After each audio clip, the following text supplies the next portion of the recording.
ശമൂവേലിന്റെ കാലം വന്നപ്പോൾ ഇവര് ദൈവത്തോട് ശഠിക്കുക, ഞങ്ങൾക്കൊരു രാജാവിനെ തരണം, ഒരു രാജാവിനെ വാഴിക്കണം. അപ്പൊ ദൈവം പറഞ്ഞു, ഞാനാ നിങ്ങളുടെ രാജാവ്, ഞാൻ നിങ്ങളെ ഭരിക്കാം, ഞാൻ നിയന്ത്രിക്കാം. അല്ലല്ല, ഞങ്ങൾക്ക് പ്രത്യക്ഷത്തിൽ ഒരു രാജാവ് വേണം. ശഠിക്കുക. അവർ പറയുന്നുണ്ട്, ജാതികൾക്കുള്ളത് പോലെ ഞങ്ങൾക്ക്. അമ്മോന്യർക്ക് രാജാവുണ്ട്, മോബാവർക്ക് രാജാവുണ്ട്, അങ്ങനെയുള്ളവർക്കൊക്കെ രാജാവുണ്ട്, ഞങ്ങൾക്കും. ഇപ്പം ആത്മീക ലോകത്തും അതൊക്കെ തന്നെയാ. അവർക്കുള്ളതുപോലെ നമുക്കും വേണമെന്നല്ലോ. അങ്ങനെ ആയിപ്പം ഇനി എന്നാ വേണമെന്ന് പറയാൻ? എല്ലാം ഉണ്ട്. ഇനി എന്തുവാ വേണ്ടേ?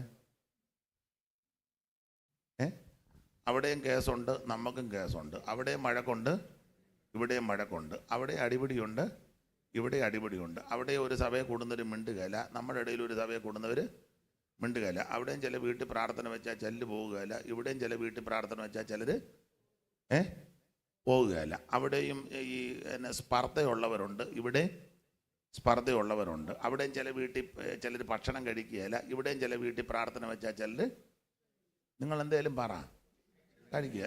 കഴിക്കുകയില്ല. നിങ്ങൾ ചെയ്യുന്ന കാര്യമായി പറയാനേ. സ്തോത്രം ചെയ്യത്തില്ല. അവിടെയും വല്ലപ്പോഴും കൊണ്ട് ഇച്ചിരി നേർച്ച കിടും, ഇവിടെയും ചിലർ വല്ലപ്പോഴും. അങ്ങനെ എല്ലാം അവിടെ ഉള്ളതല്ല ഇവിടെ ഉണ്ട്. അവിടെയും കല്യാണത്തിന് ഭയങ്കര ആർഭാടം, ഇവിടെയും കല്യാണത്തിന് ആർഭാടം, എല്ലാം ആർഭാടമാണ്. സ്തോത്രം. അവിടെയും വിലയേറിയ വസ്ത്രം ധരിക്കുന്നു, ഇവിടെയും വിലയേറിയ വസ്ത്രം ധരിക്കുന്നു. പിന്നെ അവിടെ കമ്മലും മാലയും അധികം ഉണ്ട്, ഇവിടെ അധികം ഇല്ല. അവിടെയും ബ്യൂട്ടി പാർലറിൽ പോകുന്നുണ്ട്, ഇവിടെയും ബ്യൂട്ടി പാർലറിൽ പോകുന്നുണ്ട്. സ്തോത്രം. അവിടെ 28 കെട്ട്, ഇവിടെ 28 കെട്ടുന്നില്ലെങ്കിൽ ഒരു ചടങ്ങൊക്കെ ഉണ്ട്. ഇപ്പോഴും ചരട് കെട്ടുന്ന ബന്ധുക്കോസുകാരും ഉണ്ട്. അവിടെയും കല്യാണം കഴിഞ്ഞ് അടുക്കള കാണാൻ പോകുന്നു, ഇവിടെ അടുക്കള കാണാൻ പോകുന്നു. അവിടെയും വലത്തുകാല് വെച്ച് കയറുന്നു, ഇവിടെയും വലത്തുകാല് വെച്ച് കയറുന്നു. അവിടെയും 4-ാം വിരുന്നിന് പോകുന്നു, ഇവിടെയും 4-ാം വിരുന്നിന് പോകുന്നു. അവിടെയും പ്രസവത്തിന് വിടുന്നു, ഇവിടെയും പ്രസവത്തിന് വിടുന്നു. അവിടെയും കൊണ്ടുവരാൻ പോകുന്നു, ഇവിടെയും കൊണ്ടുവരാൻ പോകുന്നു. നിങ്ങൾ ഉള്ള കാര്യം ആണെ പറഞ്ഞാൽ മതി. നിങ്ങൾ ബഹളമൊന്നും ഉണ്ടാക്കണ്ട. ഞാൻ ഇരുന്നുകൊണ്ട് ശാന്തമായിട്ടല്ലേ പറഞ്ഞേച്ച് ഞാനങ്ങ് പൊക്കോളാം, എനിക്ക് വൈകിട്ട് മുണ്ടക്കയത്ത് കൺവെൻഷൻ ഉണ്ട്, ഇതിൽ ഞാനങ്ങ് പൊക്കോളാം, നിങ്ങൾ ശല്യപ്പെടുകയൊന്നും വേണ്ട. സ്തോത്രം. അവിടെയും ക്രിസ്തുമസിന് വീശുന്നുണ്ട്, ഇവിടെ അത്ര ഇല്ലെങ്കിൽ ഏറെക്കുറെ ചിലർ, എല്ലാവരുമല്ല. അവിടെ ആഘോഷമുണ്ട്, ഇവിടെ ആഘോഷം. അവിടെയും ക്രിസ്തുമസ് ആഘോഷിക്കുന്നു, ഇവിടെ ഇപ്പം പെന്തക്കോസ്തുകാരും ക്രിസ്തുമസ് ആഘോഷിക്കുക. എല്ലാവരും ഉണ്ട്. തിരുപ്പുണ്ട്. പിന്നെ ഈ കരാളിനൊക്കെ പോകുന്നവരുണ്ട്, പാട്ടുമൊക്കെ പാടി ഒരേ ഡ്രസ്സുമൊക്കെ ഇട്ട് തൊപ്പിയൊക്കെ വെച്ച് പെന്തക്കോസ്തുകാർ ഉണ്ടെന്ന്. അവിടെയുള്ളതെല്ലാം ഇപ്പം ഇവിടെ ഉണ്ട്. എന്തുവാ വ്യത്യാസം?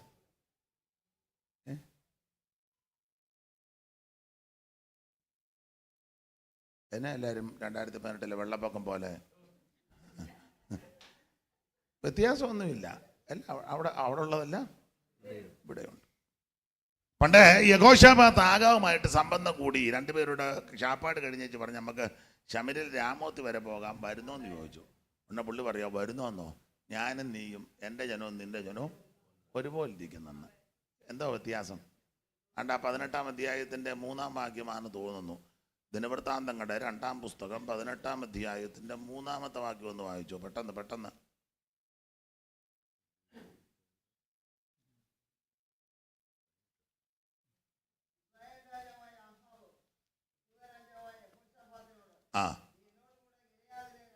നീ എന്നോട് കൂടെ ഗിലെയാദിലെ രാമോത്തിലേക്ക് പോരുമോ എന്ന് ചോദിച്ചതിന് ഞാനും നീയും എൻ്റെ ജനവും നിന്റെ ജനവും. എന്തുവാ വ്യത്യാസം? ഇത് ആരോട് പറയുന്നതാ?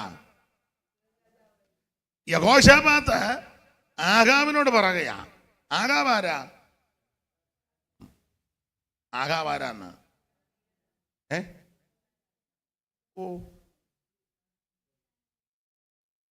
ആഗാബ് ഇസ്രായേലിലെ രാജാവ്, യഹോശാഫാത്ത് യഹൂദയിലെ രാജാവ്. രണ്ട് രാജ്യമായിട്ട് വിഭജിച്ചല്ലോ രെഹബയാമിൻ്റെ കാലത്ത്, യൊരോബെയാമിൻ്റെയൊക്കെ കാലത്ത്.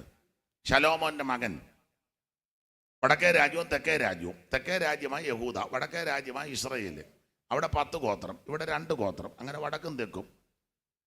തെക്കത്തെ രാജാവാ യഹോശാഫാത്ത്, വടക്കേലെ രാജാവാ ആഗാബിൻ്റെ അവിടെ ദാനിലും ബഥേലും 2 കാളക്കുട്ടി യൊരേബയാം കൊണ്ട് സ്ഥാപിച്ചത്. വിഗ്രഹ സേവക്കാരാ. അവന് മുമ്പ് സിമ്രി ഉണ്ടായിരുന്നു, ഒമ്രി ഉണ്ടായിരുന്നു. അവർ വിഗ്രഹ സേവക്കാരാ. ആഗാബിൻ്റെ ഭാര്യ ഒരു നല്ല സ്ത്രീയല്ല, ഇസബേൽ. അവൾ സീദോന്യ രാജാവാകുന്ന ഇഗ്ബാലിൻ്റെ പുത്രിയാണ് ഇസബേൽ. കൂടോത്രക്കാരി. ക്ഷുദ്രം. മനസ്സിലാകാനാ കൂടോത്രം എന്നൊക്കെ പറഞ്ഞ്. ക്ഷുദ്രക്കാരി അഹങ്കാരിയാ.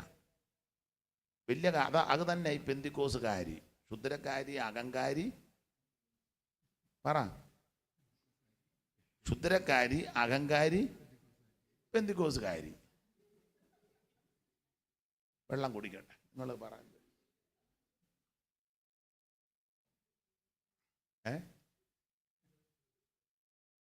എവളെ ക്ഷുദ്രക്കാരിയാ, അപ്പൊ തന്നെ അഹങ്കാരിയാ, അപ്പൊ തന്നെ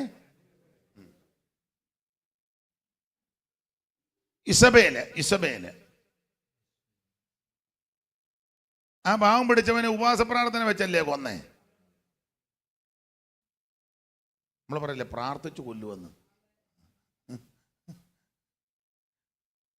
സ്തോത്രം. ഉപവാസ പ്രാർത്ഥന വെച്ചല്ലേ. അമ്മാമ്മ എന്നാ പുറകോട്ട് നോക്കുന്നത്? ആരെയാ നോക്കുന്നത്? ചാനോ ആണെങ്കിൽ ആ ചാൻ അവിടെ ഉണ്ട്, ഇപ്പൊ പോവുകയല്ല. അപ്പൊ ശ്രദ്ധിക്കുക, ചതിക്കാനും വഞ്ചിക്കാനും ഒക്കെ മിടുക്കിയ ക്ഷുദ്രമാണ്.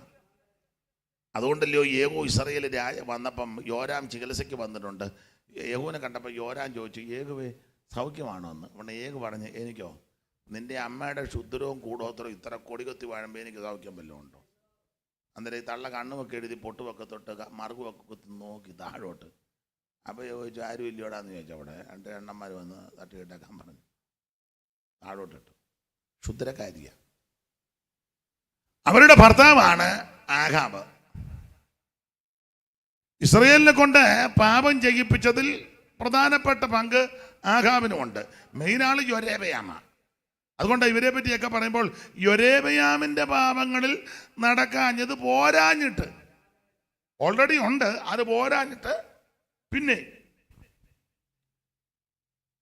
യഹോശാഫാത്ത് യഹൂദയിലെ രാജാവാ.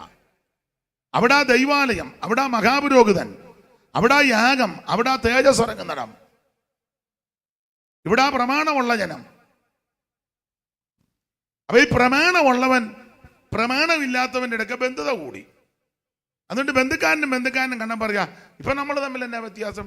ഞാനും നീയും, എൻ്റെ ജനവും നിന്റെ ജനവും ഒരുപോലല്ലേ? പണ്ടൊക്കെ പെന്തിക്കോസുകാരെ കണ്ടാൽ അറിയാം. ഇപ്പം അങ്ങനെ കണ്ടാലൊന്നും പെട്ടെന്ന് അറിയത്തില്ല. അറിയരുതെന്നും പറഞ്ഞാൽ നടക്കുന്നത്. സ്തോത്രം. അറിയത്തില്ല. തന്നെയല്ല, പണ്ട് പെന്തിക്കോസുകാരെ ഒരു ബഹുമാനമൊക്കെ ഉണ്ടായിരുന്നു. ഇപ്പം അങ്ങനെ ഉള്ളവരുണ്ട്, എന്നാലും കണക്കാ. സ്തോത്രം. പണ്ട് നമ്മളെ ഒരു ഭയമൊക്കെ ഉണ്ടായിരുന്നു. പ്രാർത്ഥിക്കുന്നവരെന്നുള്ള ഒരു ബഹുമാനവും ആദരവൊക്കെ ഉണ്ടായിരുന്നു. ഇപ്പം അങ്ങനൊന്നുമില്ല. ദൈവത്തിൻ്റെ മകൻ നമുക്ക് ആ ഭാഗം വിട്ടേക്കാം. അപ്പൊ ചുരുക്കി പറഞ്ഞാൽ, ഇവര് ഒരു രാജാവിന് വേണ്ടി ശഠിച്ചു. ഞങ്ങൾക്കൊരു രാജാവിനെ തരണം. അമോര്യർക്ക് രാജാവുണ്ട്, മോവാബക്ക് രാജാവുണ്ട്, സീദോന്യർക്ക്, അവർക്കെല്ലാം രാജാവുണ്ട്. ഞങ്ങൾക്ക് ഒന്നിനെ തരണം. നമ്മളിപ്പം അവിടെ ഉള്ളതല്ല ഇവിടെയും പകർത്താൻ നോക്കുകയല്ലേ? അതെ. പണ്ട് പെന്തിക്കോസുകാർ ക്രിസ്തുമസ് ആഘോഷിക്കുകയല്ലായിരുന്നു. ഇപ്പം നമ്മളും ആഘോഷിക്കാൻ തുടങ്ങി. ആണെന്ന് ഇപ്പോൾ സഭയിൽ പറയാം, പക്ഷേ നമുക്ക് ഈ പ്രാവശ്യം കരോളിന് ഇറങ്ങണം കേട്ടോ. ഇറങ്ങണം. ആരൊക്കെ ഇറങ്ങും? പിള്ളേർ, യൂത്തെല്ലാം ഇറങ്ങാൻ തീരുമാനം. അപ്പം നമുക്ക് തൊപ്പി വേണം, ക്രിസ്മസ് പാപ്പാടെ ഉടുപ്പ് വേണം. ഉടുപ്പിലിടാം. അന്നാ അമ്മാമ്മയുടെ നൈറ്റി ഒരെണ്ണം എടുത്തോളാം. എന്തായാലും നമുക്ക്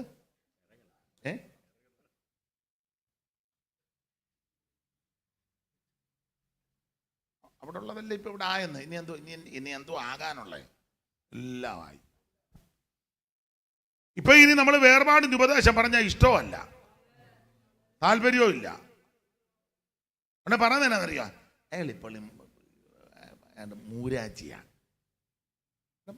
ആ സഭയിൽ ആങ്ങൾ പറയണമെങ്കിൽ നമ്മൾ അതിൻ്റെ രീതിയിൽ പണ്ട് സഭയിൽ ആൾ വന്ന ഉപദേശം പറഞ്ഞു തന്നെ വന്നേ.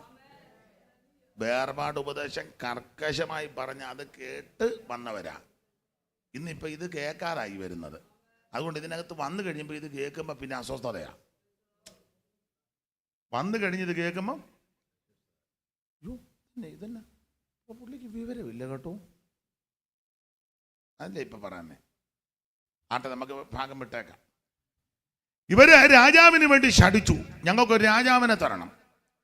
ദൈവം പറഞ്ഞു, ഞാനാ നിങ്ങളുടെ രാജാവ്, ഞാൻ ഭരിക്കാം. ഭരിച്ചോ, നീ മേളിലിരുന്നല്ലേ. ഞങ്ങൾക്ക് പ്രത്യക്ഷത്തിലൊരു രാജാവാണ്. കണ്ടമാനം ശഠിച്ചു. കണ്ടമാനം ശഠിച്ചപ്പോൾ ദൈവം ഒരു രാജാവിനെ കൊടുത്തു. ആദ്യത്തെ രാജാവ് നമുക്കറിയാം, ശൗല്. ബെന്യാമീൻ ഗോത്രത്തിൽ കീശിന്റെ മകൻ ശൗല് പ്രഥമ രാജാവാ. നിങ്ങൾക്കറിയാം, ഈ രാജാവ് ഒരുവൻ ഇസ്രായേലിൽ വരണം. ഇത് സന്തോഷത്തോടെ കൊടുത്തതല്ല രാജാവിനെ, അല്ല. പ്രവചന പുസ്തകത്തിൽ വായിക്കുന്ന കോപത്തിൽ ഒരു രാജാവിനെ വാഴിച്ചെന്ന. ഞാൻ ആ റെഫറൻസ് മറന്നുപോയി, ഹോശിയ പ്രവചനത്തിലാണെന്ന് തോന്നുന്നു. എൻ്റെ കോപത്തിൽ ഞാൻ അവർക്ക് രാജാവിനെ കൊടുത്തു. നിങ്ങൾ ആരെങ്കിലും കണ്ടെങ്കിലൊന്ന് വായിക്കാമോ? ഹോശിയ പ്രവചനത്തിലുണ്ട്, ഞാൻ എൻ്റെ കോപത്തിൽ അവർക്കൊരു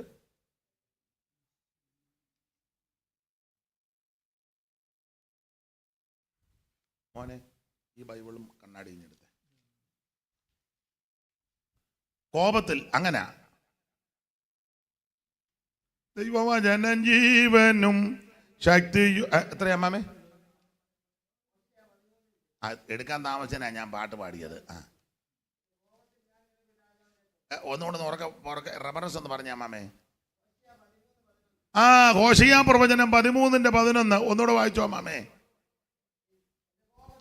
എന്റെ കോപത്തിൽ, അതാ അവൻ സന്തോഷത്തോടൊന്നും കൊടുത്തതല്ല.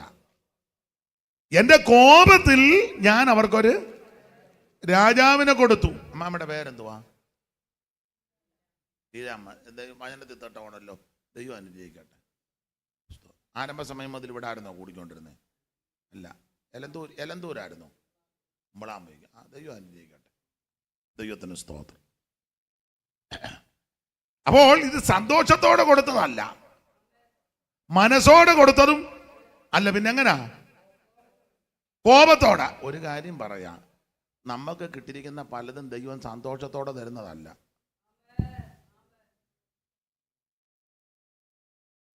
എന്നെയും കൂടെ പ്രതിയാക്കിയാ പറയുന്നത്. നമുക്ക് ലഭിച്ചിരിക്കുന്ന പലതും അവിടുന്ന് നല്ല സന്തോഷത്തോടും തൃപ്തിയോടും ഒന്നും തന്നതല്ല. പക്ഷെ നമ്മൾ ഭയങ്കരമായിട്ട് സന്തോഷിച്ചിരിക്കുക. വലിയ വീട് കിട്ടി, വണ്ടി കിട്ടി, പിള്ളേർക്ക് ജോലി കിട്ടി, കാനഡയിലുണ്ട്, കാലിഫോർണിയയിലുണ്ട്, നല്ല സാലറി ആയിപ്പം. എന്തോ അമ്മാമ ഏണ്ട് പറയുന്നത്, കണ്ണാടി അമ്മാമ ഏണ്ട് പറഞ്ഞു. ആയിക്കോട്ടെ. ഞാനത് UK എന്ന് പറഞ്ഞില്ലല്ലോ. ആയിക്കോട്ടെ, UK ദൈവത്തിന്റെ മഹത്വം. കുറ്റമല്ലേ പറയുന്നേ. വലിയ വീട് വെച്ചു, ഈയിടെ തോട്ടം എഴുതിച്ചു. ഇതെല്ലാം പറഞ്ഞേച്ച് നമ്മൾ ഞായറാഴ്ച സാക്ഷി പറയുന്നത് ഞാൻ സഹിതം. ദൈവം എനിക്കിതെല്ലാം അങ്ങനെ പറയുള്ളൂ. ഈ പാപം ചെയ്ത ആദമും ഹൗവയും ദൈവം തോട്ടത്തിന് വെളിയിലാക്കി. ജ്വാലയുള്ള വാളുമായിട്ട് കെറൂബിനെ അവിടെ നിർത്തി, ഇങ്ങോട്ട് കയറാതിരിക്കാൻ. രണ്ടുപേരും തോട്ടത്തിന് വെളിയിലായി, ജീവിതം ആരംഭിച്ചു. ഇപ്പൊ പാപികളാ, തേജസ്സും എല്ലാം പോയല്ലോ. പക്ഷേ രണ്ടുപേരും ജീവിതം ആരംഭിച്ചു. ഇപ്പൊ പാപത്തിന്റെ ദാസനും ദാസിയ പാപത്തില്ല. പക്ഷേ ഒരു കൊച്ച് ജനിച്ചു, കയീന്. അന്നേരം ഈ നമ്മുടെ പെന്തിക്കോസ് ശൈലിയിലാണ് പറഞ്ഞത്. അമ്മാമ ഞായറാഴ്ച കൊച്ചുമായിട്ട് സഭയെ വന്നു. നമ്മുടെ ശൈലിയാകട്ടോ, അവിടെ സഭയുണ്ടോന്ന് എന്നോട് ചോദിക്കരുത്. സഭായത്തിന് വന്നു. അപ്പം പാസ്റ്റർ പറഞ്ഞു, സാക്ഷ്യത്തിനുള്ള സമയമാണ്, നമ്മുടെ അമ്മ വന്നിട്ടുണ്ടല്ലോ കുഞ്ഞുമായിട്ട്, അമ്മാമ്മയ്ക്ക് സാക്ഷ്യത്തിന് സമയമുണ്ട്. അനേക നാളുകൊണ്ട് പ്രാർത്ഥിച്ചുകൊണ്ടിരിക്കുകയായിരുന്നു. ഒരു തലമുറയെ കിട്ടിയല്ല. അമ്മാമ്മ പാട്ടുമൊക്കെ പാടി അപ്പോൾ ഏത് പാട്ടാന്ന് ചോദിച്ചാൽ ഇന്നത്തെ രീതി അനുസരിച്ച് പെട്ടെന്ന് ഓർമ്മ വന്ന ഒരു വരി പാടാം. അത് വേണമെന്നില്ല, ഇഷ്ടമുള്ളത് പാടെങ്കിലും കൊച്ചിനെ എടുത്തുകൊണ്ട് പറഞ്ഞു, അർഹിക്കാത്ത നന്മകളും. അറിയത്തില്ലേ?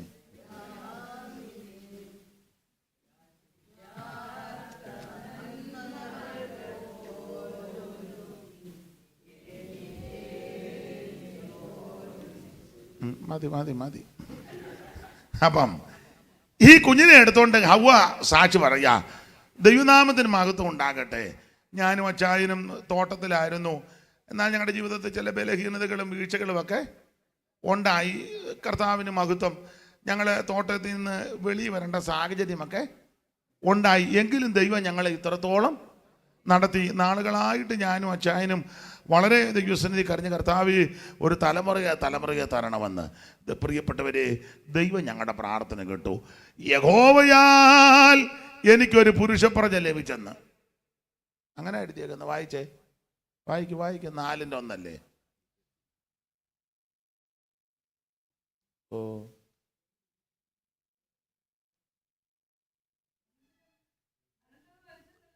അനന്തരം മനുഷ്യൻ ആദാം തന്റെ ഹവ്വയുമായിട്ട് ജീവിതം ആരംഭിച്ചു. അടുത്തത്, അവൾ ഗർഭം ധരിച്ച് കയീനെ പ്രസവിച്ചു. യഹോവയാൽ എനിക്കൊരു പുരുഷപ്രജ ലഭിച്ചു എന്ന്. മതി, അത്രയും പറഞ്ഞാൽ മതിയല്ലോ. പാപം ചെയ്തു, തോട്ടത്തിന് വെളിയിലായി, തേജസ് പോയി, ഭയമുണ്ടായി, മരണത്തിന്റെ കണികകളും ഭീതിയുണ്ടായി, ദൈവകൃപ പോയി, എല്ലാം നഷ്ടപ്പെട്ടു. നാടൻ ഭാഷ പറഞ്ഞ പരുവക്കേടി കിടക്കുക. എന്നാൽ ഞായറാഴ്ച വന്ന് സാക്ഷി പറഞ്ഞപ്പോൾ അമ്മാമ്മ പറഞ്ഞത്,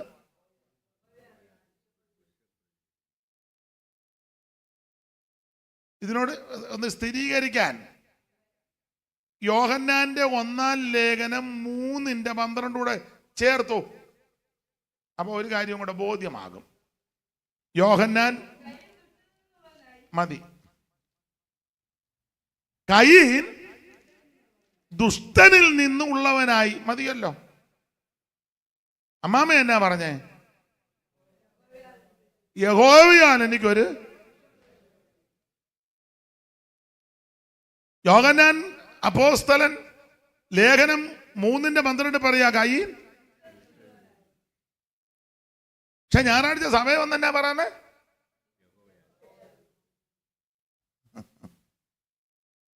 കോപത്തിൽ ആ രാജാവിനെ കൊടുത്തത്. പക്ഷെ ഇവര് പറയും എന്നാ, ദൈവം ഞങ്ങൾക്കൊരു ദൈവമാ കൊടുത്തേ, സന്തോഷത്തോടല്ല കൊടുത്തേ.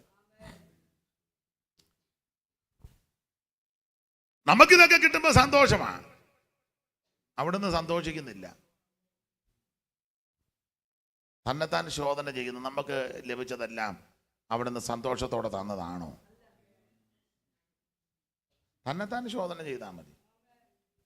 ദൈവത്തിന് മഹത്വം. നമുക്ക് സന്തോഷമാണ്. ഒരു പുതിയ വണ്ടി, പുതിയ വീട്, പുതിയ ജോലി, സാലറി, അല്ല മനുഷ്യന് ആ നിലയിലൊക്കെ സന്തോഷമാണ്. ഞാൻ എതിര് പറഞ്ഞതല്ല. പക്ഷെ ചിന്തിക്കണം, അവിടുന്ന് കോപത്തിലാ കൊടുത്തത്. ഞാൻ ഒരു കാര്യം പറയാം. ഇവര് കണ്ടമാനം നിർബന്ധിച്ച് പ്രാർത്ഥിച്ചു, തരണേ തരണേ തരണേ, തന്നില്ലാതെ നിന്നെ വിടുകയല്ലെന്നൊക്കെ. അപ്പം പിടിച്ചു. സന്തോഷത്തോടല്ല.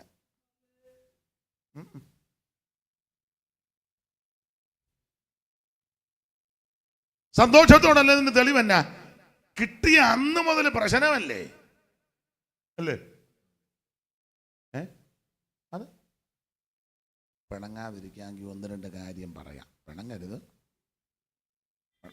ഒരു കാരണവശാലും പിണങ്ങരുത്. ഈ ചിലക്ക് വലിയ വീട് വെച്ച് കിട്ടി, പക്ഷെ സമാധാനത്തോടെ കിടന്നുറങ്ങുന്നില്ലല്ലോ. സമാധാനത്തോടെ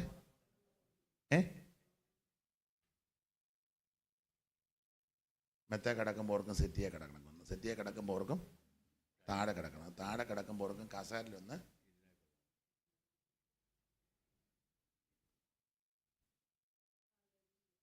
ഫ്രിഡ്ജ് നിറച്ച് സാധനം, പക്ഷെ കഴിക്കാൻ മേലല്ലോ. മുട്ടയുണ്ട്, ചിക്കനുണ്ട്, മട്ടനുണ്ട്, നെന്മീനുണ്ട്, കാളാഞ്ചിയുണ്ട്, എല്ലാം ഉണ്ട്. കോഴിമുട്ടയും താറാമുട്ടയും കാടമുട്ട ഇരിപ്പുണ്ട്. കണ്ടുകൊണ്ടിരിക്കുന്നതല്ലാതെ നിങ്ങൾ എന്തേലും പറ. ഇനി അഥവാ അതുപോലെ ആഗ്രഹം തോന്നിയാൽ മുട്ട പൊഴിഞ്ഞ് ഉണ്ണി മാറ്റി വെച്ചേച്ച് നിങ്ങൾ പറ.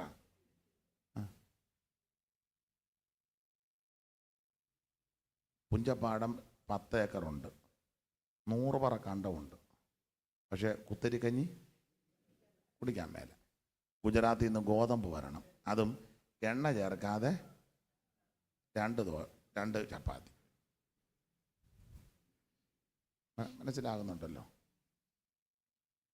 എല്ലാ മുറിയിലും AC ഉണ്ട്, പക്ഷേ ഇടാൻ മേല. നിങ്ങൾ ന്യായമായിട്ട് ചിന്തിച്ചാൽ മതി. ഉടക്കൊന്നും ഉണ്ടാക്കാൻ പറഞ്ഞതല്ല. പിള്ളേർ വന്നപ്പോൾ എല്ലാ മുറിയിലും 2 ടണ്ണിൻ്റെ ഞാൻ മേടിച്ച് വെച്ചേക്കുന്നത്, പക്ഷേ ഇടാൻ പറ്റുന്നില്ല.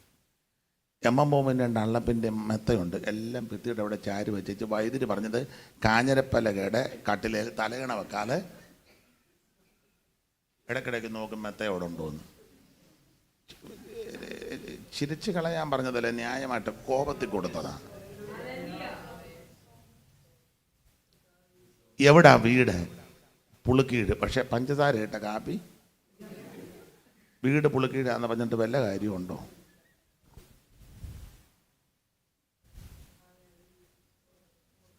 ഇത്തവണ കൃഷിയുണ്ട്, അല്ല ഇഷ്ടം പോലെ കൃഷിയുണ്ട്. കപ്പ നമ്മുടെയാ. അച്ഛാ ഞാൻ കഴിക്കത്തില്ല, എനിക്ക് കപ്പ ആണുങ്ങൾ പറിച്ചോണ്ട് പോകുന്നത് നോക്കി നിൽക്കുക. അതിനാ കൂടി നിൽക്കുകയാണ്.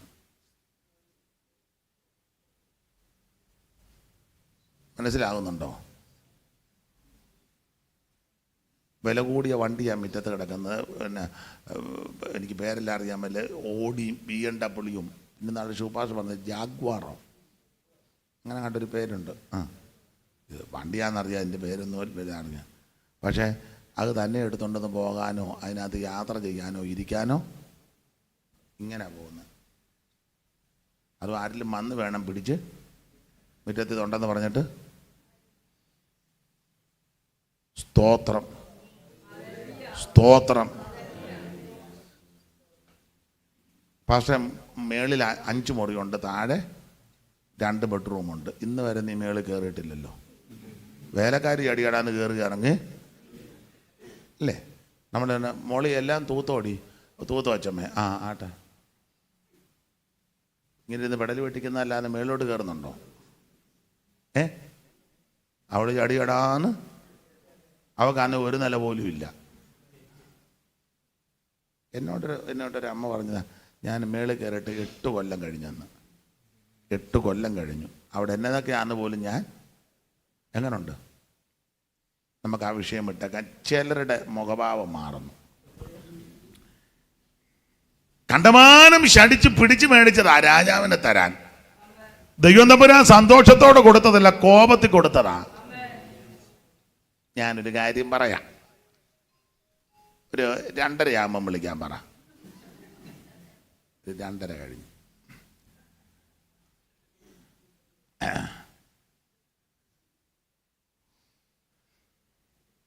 സന്തോഷത്തോടെ ദൈവം കൊടുത്തതല്ല. എന്നെ കേൾക്കുന്ന മാതാക്കളെ, പിതാക്കന്മാരെ, കുഞ്ഞുങ്ങളെ, പ്രിയപ്പെട്ടവരെ, ഒത്തിരി ഒന്നും കിട്ടിയില്ലെങ്കിലും എല്ലാം കിട്ടിയില്ലെങ്കിലും അവിടുന്ന് സന്തോഷത്തോടെ തരുന്നതാണ് നല്ലത്. പറഞ്ഞു മനസ്സിലായോ? ഒത്തിരി ഒന്നും കിട്ടിയില്ലെങ്കിലും എല്ലാം കിട്ടിയില്ലെങ്കിലും കിട്ടുന്നത് അവിടുന്ന് നല്ല മനസ്സോടെ തരണം. അങ്ങനെ പ്രാർത്ഥിക്കുന്നതാണ് നല്ലത്. വേണമെങ്കിൽ ഇങ്ങനെ പ്രാർത്ഥിക്കും, കർത്താവ് അവിടത്തേക്ക് ഇഷ്ടമുള്ളത് മതി. നമ്മൾ പാട്ടൊക്കെ പാടും, പെന്തിക്കോസുകാരല്ലേ? നിന്റെ ഗീതം പോലെ നടത്തണമേ,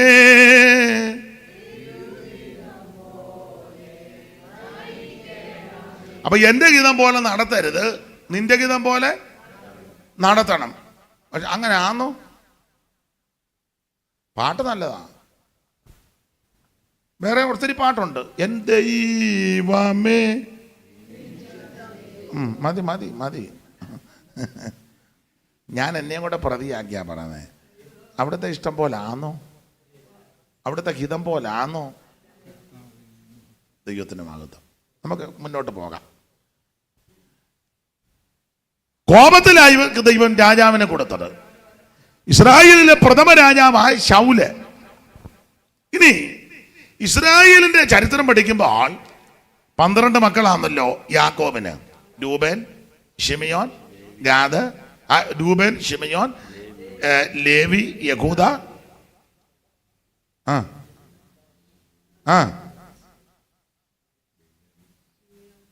ഉള്ളതാട്ടെ. അപ്പൊ രൂബേനും ശിമയോനും ലേവിയും യഹൂദയും നഫ്താലിയും ആശേറും ശെബുലൂനും. വായിച്ചേ ഉൽപ്പത്തി 49:1 വായിര്. ഓടിച്ചു വായിക്കേ.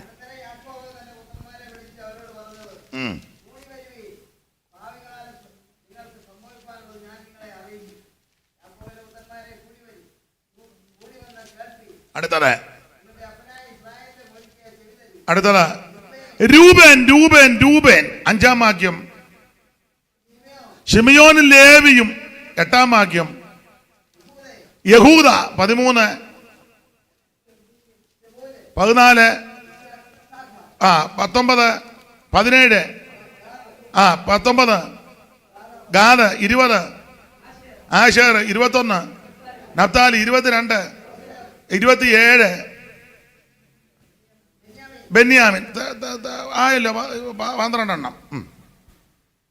അപ്പൊ ചുരുക്കി പറഞ്ഞാൽ ഈ 12 മക്കളുണ്ട്. ഇവരിലെ ആദ്യത്തെ 4 പിള്ളേര് ലേയായുടേതാ. രൂബേന്, ശിമയോന്, ലേവി, യഹൂദ. കലാപുലി പോലെ 4 എണ്ണം ലേയായിക്ക്. ഇസ്രായേലിലെ 27 കൂട്ടം പദവികളുണ്ട്. ലേയായുടെ പിള്ളേർക്ക് 4 പദവി പോയി. രൂബേന് ജ്യേഷ്ഠാവകാശം, ശിമയോന് പ്രഭുസ്ഥാനം, ലേവിക്ക് പൗരോഹിത്യം, യഹൂദയ്ക്ക് രാജത്വം. അപ്പോൾ ഇസ്രായേലിലെ ഒരുവൻ രാജാവാകണമെങ്കിൽ ആ രാജാവ് ഏത് ഗോത്രത്തിൽ നിന്നാ വരേണ്ടത്? യഹൂദ എന്ന് വരണം. 49:8 മുതൽ താഴോട്ട് വായിച്ചു. യഹൂദയായ സഹോദരന്മാര് നിന്നെ പുകഴ്ത്തും. അടുത്തത് മകനെ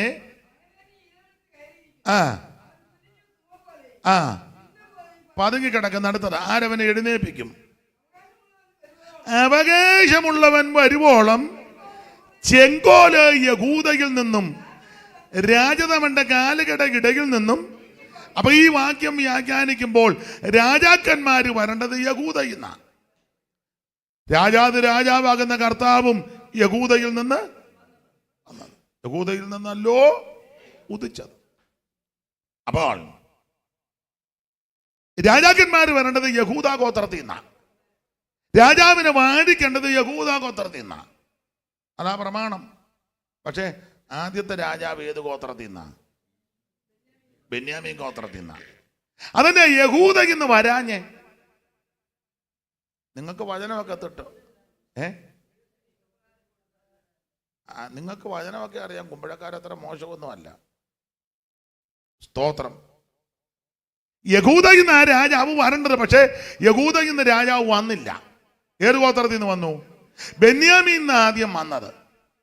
അപ്പന്റെ കഴുതകളെ തേടിപ്പോയി ശൗല്. യഹൂദയിൽ നിന്ന് വരാഞ്ഞത് ബെന്യാമീൻ എന്തുകൊണ്ട് വന്നു? 2 ചോദ്യമാണ്.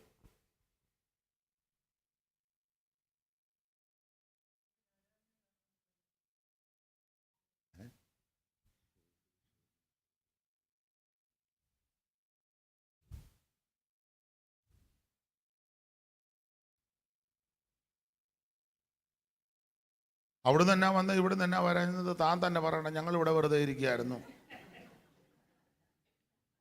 മാത്യു മല്ലേശ്ശേരി നന്നായിട്ട് ചുറ്റുടിച്ച് ഞങ്ങളെല്ലാം കേട്ടോണ്ടിരിക്കുക. പുള്ളി ഞങ്ങളോട് ഇങ്ങനെ ചോദ്യമൊന്നും ചോദിച്ചില്ല. എന്നെ വന്ന എന്നാ വരാഞ്ഞ എന്നാന്ന് ഞങ്ങളങ്ങനെ അറിയുന്നത്? താൻ തന്നെ പറഞ്ഞു വെച്ച് പെട്ടെന്ന് പോകുന്നെങ്കിൽ അത് തന്നെ ആയിരിക്കും നല്ലത്. അല്ല, പോട്ടെ. ആദ്യത്തെ രാജാവ് വന്നത് യഹൂദ എന്നാ വരേണ്ടത്. പക്ഷെ വന്നത് എന്തുകൊണ്ട് ബെന്യാമീൻ ഗോത്രത്തിൽ നിന്ന് രാജാവ് വന്നു? അതിനൊരു കാരണം ഒറ്റ വാക്കി പറഞ്ഞാൽ വല്യമ്മച്ചിയുടെ കണ്ണുനീരാ. വല്യമ്മച്ചിയുടെ ഏതാ വല്യമ്മച്ചി? പറഞ്ഞോ. റാഹേല്. അമ്മാമ്മയുടെ പേരെന്നാ? കുഞ്ഞുമോള്. ചുമ്മാതല്ല. വല്ലുമെല്ലാം പോയതുകൊണ്ട് അവിടുത്തെ കിട്ടാൻ. ഇപ്പൊ നിങ്ങൾ 2-3 പേരുണ്ടായിരുന്നില്ല അവിടെ വരാൻ. ഒരു മോനുമൊക്കെ ഉണ്ടായിരുന്നില്ല. എന്ത് ചെയ്യേ? മറ്റേ അത് നമ്മൾ 10-22 വർഷം മുമ്പാ. പെട്ടെന്ന് എൻ്റെ ഓർമ്മ വന്നില്ല. അമ്മാമ്മ പറയുമെന്ന് എനിക്കറിയാം. ദൈവത്തിൻ്റെ മകൻ. അന്ന് ഞാൻ അവിടെ വചനം സൂക്ഷിക്കുമ്പം ഇവർ നല്ല ജില്ലയില്ലെന്നാണ് നിൽക്കുന്നത്. വേറെ 2-3 പേരുണ്ടായിരുന്നു. ഇപ്പോഴും അങ്ങനെ തന്നെ. നമ്മളോ? ദൈവത്തിൻ്റെ മകത്വം. ദൈവം നിങ്ങളെല്ലാം അനുഗ്രഹിക്കട്ടെ. ഇപ്പോൾ ഞാൻ ആ വാചകം ഓർക്കുന്നുണ്ട്. പ്രാർത്ഥനയുടെ നിത്യനിയമത്തിൻ്റെ രക്തത്താൽ ആടുകട വലിയ ഇടയനാകുന്ന ആ പദം ഞാൻ എപ്പോഴും ഓർക്കും. അമ്മാമ്മ ഓർക്കുമ്പോഴല്ല ആ വാക്യം എൻ്റെ ഓർമ്മ. അത് ഒരു പ്രത്യേക അന്തരീക്ഷത്തിൽ പ്രാർത്ഥിച്ചത് ഇപ്പോഴും എൻ്റെ മണ്ടയിലിരിപ്പുണ്ട്. ദൈവത്തിൻ്റെ മഹത്വം. അപ്പൊ ശ്രദ്ധിക്കുക, യഹൂദയിൽ നിന്ന് രാജാവ് വരണം, പക്ഷേ വന്നില്ല. വന്നത് ബെന്യാമീന. വരാൻ കാരണം വല്യമ്മച്ചിയുടെ പ്രാർത്ഥനയാണ്. വല്യമ്മച്ചി റാഹേൽ, റൈച്ചലമ്മാമ്മ. ചരിത്രം അധികം വിസ്തരിക്കുന്നില്ല. അപ്പൻ്റെ വീട്ടിൽ നിന്ന് പോന്നപ്പോൾ അടിച്ചു മാറ്റിക്കൊണ്ടാ പോകുന്നത്. ആരാ? ഈ സ്വന്തം വീട്ടിൽ നിന്ന് അടിച്ചു മാറ്റുന്നവരെന്ത് കഴിവാ അവരുടെ സ്വഭാവം. സ്വന്തം വീട്ടിൽ നിന്ന് ഭർത്താവിൻ്റെ പോക്കറ്റിൽ നിന്ന് അടിച്ചു മാറ്റി ഭാര്യയുടെ അവിടെ വീട്ടിൽ കൊണ്ട് കൊടുക്കുന്ന ആൾക്കാരെ എനിക്കറിയാം. പുള്ളി കുളിക്കാൻ ബാത്റൂമിലോട്ട് കയറിയപ്പോൾ പെട്ടെന്ന് എടുത്ത് അടിച്ചു മാറ്റി. ഇപ്പോഴല്ല, എന്നുവെച്ചാൽ അമ്മയെ വിളിച്ച് ബസ് സ്റ്റോപ്പിൽ വന്ന് നിൽക്കാൻ. അപ്പം നിങ്ങൾ ചോദിക്കും ഭർത്താവ് കൊടുക്കാഞ്ഞിട്ടാണ്. അയാൾ കൊടുത്ത് കുഴഞ്ഞു. എന്നാലും അങ്ങനെയുള്ള ആൾക്കാരുണ്ട്, അടിച്ചു മാറ്റും. സ്വന്തം വീട്ടിൽ നിന്ന് വിഗ്രഹം അടിച്ചു മാറ്റി. വീട് വിട്ടുപോകുന്ന കൂട്ടത്തിൽ ഗൃഹബിംബവും കൂടെ ഒട്ടകക്കോപ്പിനകത്തിട്ട് അതുമൊക്കെ ഇട്ടുകൊണ്ടായി പാട്ടും പ്രാർത്ഥനയായിട്ട് നടക്കുന്ന മോക്ഷയാത്രയാണിത്. ഞാൻ നടപ്പതെന്നൊക്കെ പറഞ്ഞ് ഈ പാട്ടുമൊക്കെ പാടി യാത്രയിൽ ഇങ്ങനെ പോകുക. യാക്കോബിൻ്റെ കൂടെ പോരുക. യാക്കോബിൻ്റെ കൂടെ അങ്ങനെ യാത്ര ചെയ്ത് യാക്കോബ് ഇത് അറിയുന്നില്ല. അപ്പൊ തന്നെ ഓൾ നൈറ്റ് പ്രയർ കഴിഞ്ഞു. സുക്കോത്ത് വന്ന് പാർത്തു. അറിയിച്ചില്ല. എന്തിനേറെ വിവരിക്കുന്നില്ല അധികം. ഇവര് മടങ്ങി ഇഞ്ഞു വരിക. ബഥേലിൽ നിന്ന് യാത്ര പുറപ്പെട്ട് എഫ്രാത്തിലെത്തുവാൻ അല്പദൂരമുള്ളപ്പോൾ റാഹേൽ വഴിയരികെ വെച്ച് മരിക്കുക. പ്രസവത്തോടു കൂടി മരിക്കുക. റാഹേലിന്റെ മരണത്തെ പറ്റി പറയുന്നത് ബ്ലഡ് നിന്നില്ല, ബ്ലഡ് പോയിക്കൊണ്ടിരിക്കുക, നിൽക്കുന്നില്ല. പ്രസവ സമയത്ത് അവിടെ ഒരു പദമുണ്ട്, ജീവൻ പോകുന്ന സമയം. അങ്ങനെ എഴുതിയേക്കുന്നത് 35-ാം അധ്യായത്തിന്റെ 16 മുതൽ താഴോട്ട് വായിക്കുമ്പോൾ, ഉൽപ്പത്തി പുസ്തകം 35-ന്റെ 16 മുതൽ താഴോട്ട് വായിക്കുമ്പോൾ അവിടെ ഒരു പദമുണ്ട്, ജീവൻ പോകുന്ന സമയം. വായിച്ചേ. ആ ആ ആ ആ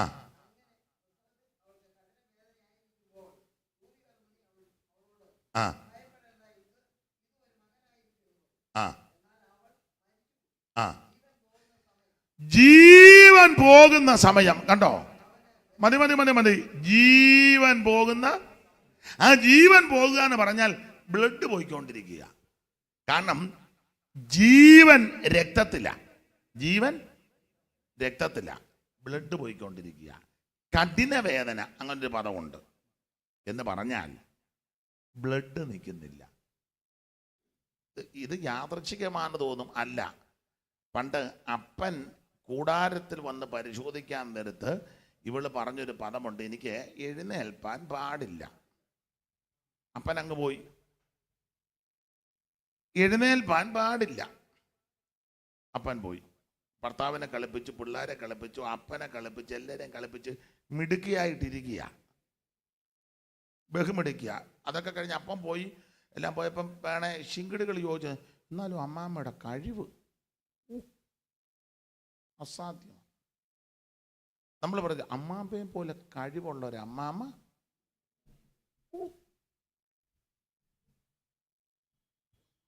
ഭയങ്കര കഴിവാകട്ടോ. റേച്ചലിനെ പറ്റി അങ്ങനെ തന്നെ പറഞ്ഞേ, ഇതുപോലെ എങ്ങനെ അമ്മാമ്മ ഇത് സാധിച്ചെടുത്തു. ആട്ടെ, ഇന്നായിരുന്നേ നമ്മൾ പാരിതോഷികമൊക്കെ കൊടുത്തേനെ. ഇത്ര കലാപരമായിട്ട് തടിച്ചു മാറ്റി ആരെയും അറിയിക്കാതെ എനിക്ക് എഴുന്നേൽക്കാൻ പാടില്ലെന്ന് വിസ്തരിക്കേണ്ട നിങ്ങൾക്കറിയാം. അപ്പനങ്ങ് പോയി. ഏത് വിഷയത്തിൽ കള്ളം പറഞ്ഞോ ആ വിഷയത്തിൽ ദൈവം പിടികൂടി. ജീവൻ ബ്ലഡ് പോയിക്കൊണ്ടിരിക്കുക, നിൽക്കുന്നില്ല. ഇപ്പൊ പ്രാർത്ഥിച്ചാൽ വിടുതൽ കിട്ടുകയില്ല, ഉപവസിച്ചാലും കിട്ടുകയില്ല. സ്തോത്രം. അവസരം എത്ര കൊടുത്തു? എന്തും വേണ്ടോ അവസരം ദൈവം കൊടുത്തു. അങ്ങനെ മരിക്കുന്നത്. ഞാൻ ഒരു കാര്യം പറയാം, കള്ളം പറയരുത്. ചിലപ്പോൾ സത്യം പറഞ്ഞാൽ പ്രശ്നമായിരിക്കാം. അപ്പം പിന്നെ മൗനം ദീക്ഷിക്കുന്നതാണ് നല്ലത്. എന്നാലും കള്ളം, ഞാൻ പിന്നെ സഭയിലുമൊക്കെ പറയും, കള്ളം പറയരുത്, പക്ഷേ സത്യം എല്ലാവരോടും പറയുകയും ചെയ്യരുത്. കള്ളം പറയരുത്, എന്നാൽ സത്യം എല്ലാവരോടും നിങ്ങൾക്ക് മനസ്സിലാകുന്നുണ്ടല്ലോ. എല്ലാവരോടും സത്യം പറയരുത്, പക്ഷെ ആരോടും കള്ളോ. ഞാൻ ഒരു ഉദാഹരണം പറയാം, നിങ്ങൾ ഇഷ്ടമുണ്ട് യോജിച്ചാൽ മതി. അയ്യോ പാസ്റ്റർ എങ്ങനെ സത്യം പറയുകയും ചെയ്യരുത് എന്നാൽ കള്ളോ പറയരുത്, അതെങ്ങനെ സാധിക്കും? അത് സാധിക്കും. എങ്ങനെ? ഒരു ഉദാഹരണം പറയാം. സത്യമേ പറയാവൂ, പക്ഷെ കള്ളം പറയരുത്. സത്യം എല്ലാവരോടും. ഇപ്പം ഉദാഹരണമാന്നേ, ഞാൻ ഇപ്പം പത്തനാപുരത്തോട്ടൊരു യോഗത്തിന് പോവുക. ഉദാഹരണമാണ്, അങ്ങനെ സംഭവിക്കാറുണ്ട്. പത്തനാപുരത്തോട്ട് പോകുമ്പോൾ ചിലപ്പോൾ പത്തനാപുരംകാരെന്നെ വിളിക്കും, ഇപ്പം എവിടെയായി?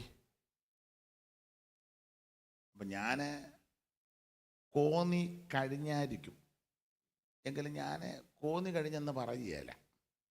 കാരണം അവർ പിന്നെ അവിടുത്തെ ടൈം അനുസരിച്ച് നിൽക്കും. കോന്നിയിൽ നിന്ന് പത്തനാപുരത്ത് വരാൻ. അപ്പം കാണാതെ വരുമ്പം വീണ്ടും തുരുതരാന്ന് വിളിക്കും. അപ്പം ഞാൻ പറഞ്ഞ അടുക്കുന്ന പാസ് മുമ്പേ കോന്നി കഴിഞ്ഞെന്ന് പറഞ്ഞല്ലോ, പിന്നെ എന്നാ ചോദിക്കുക, ന്യായമാണ്. അപ്പം ഞാനതിന് പറയും, ഞാൻ പത്തനംതിട്ട കഴിഞ്ഞു. കള്ളം പറഞ്ഞോ? പറഞ്ഞോ? പത്തനംതിട്ട കഴിഞ്ഞില്ലേ? ഇല്ലേ? അതാ പറഞ്ഞു, പത്തനംതിട്ട കഴിഞ്ഞു. എന്നാ സത്യം പറഞ്ഞോ? സത്യം പറഞ്ഞാൽ എവിടാ കഴിഞ്ഞത്? അത് പറഞ്ഞില്ലല്ലോ. എന്നാ കള്ളം പറഞ്ഞോ?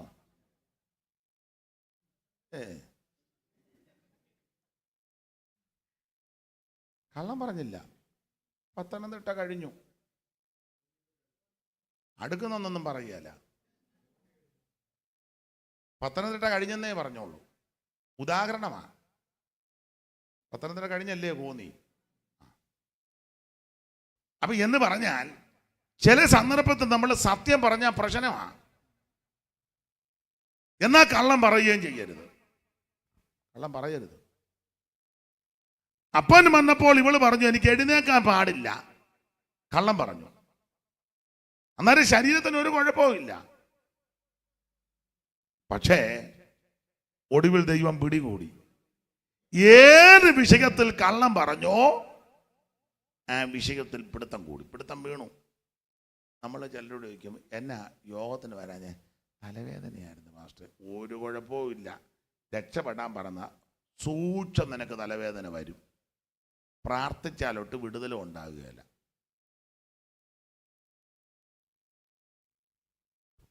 ചിലരോട് നമ്മൾ ചോദിക്കുകയല്ലേ, സഭയിലൊക്കെ ചില പിരിവുകളൊക്കെ വരുമ്പോൾ അച്ഛാ അങ്ങനെ 1 രൂപ കയ്യിൽ, ഒടുവിൽ അങ്ങനെ ആകും.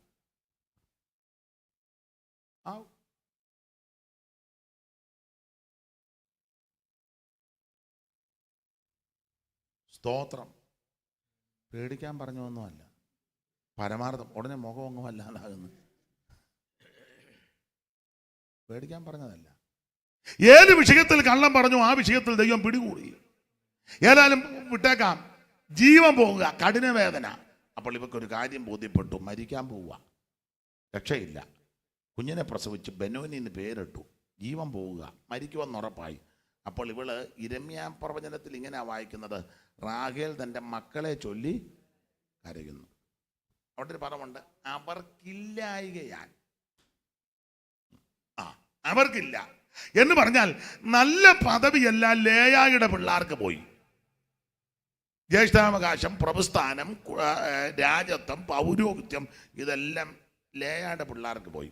ഇവക്ക് 2 പിള്ളേരാ, യോസേപ്പും ഇപ്പം പ്രസവിച്ച ബെന്യാമിൻ. യോസേപ്പിന് ഏതാണ്ട് 9 വയസ്സ്. ഇപ്പം പ്രസവിച്ചത് ചോരക്കുഞ്ഞ്. ഈ കുഞ്ഞുങ്ങൾക്ക് നല്ല പദവിയൊന്നുമില്ല. ഇവളാന്നേ മരിക്കാനും പോവുക. അപ്പം ഇവിടെ ചിന്ത, ജീവിച്ചിരിക്കുകയാന്ന് എന്തെങ്കിലുമൊക്കെ ഒപ്പിക്കാൻ മിടുക്കുക, ഒപ്പിക്കും, പക്ഷേ ചാകാൻ പോവുക.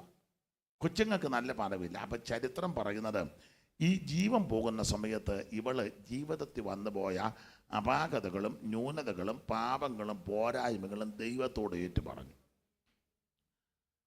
റാഹേലിനെ പറ്റി പഠിക്കുമ്പോൾ 1 അഹങ്കാരിയായിരുന്നു, 2 പിടിവാശിക്കാരിയായിരുന്നു, 3 മരുക്കമില്ലാത്ത പശുക്കിടാവ, 4 സൗന്ദര്യമുള്ളതിൻ്റെ തണ്ടുണ്ടായിരുന്നു, 5 ഭർത്താവിനെ ഭീഷണിപ്പെടുത്തി, 6 ചേട്ടത്തിയോട് ഗുസ്തിയായിരുന്നു, 7 സൂത്രത്തിൽ ഓരോന്ന് നേടിയെടുക്കാൻ പദ്ധതി ഇട്ടവളാ, 8 സുക്കോത്തിൽ പോയി പാർക്കാൻ ഇവിടെ സമ്മർദ്ദമായിരുന്നു, 9 പിള്ളേരെ ഉപദേശത്തിൽ വളർത്താനൊന്നും വലിയ താല്പര്യമില്ലായിരുന്നു.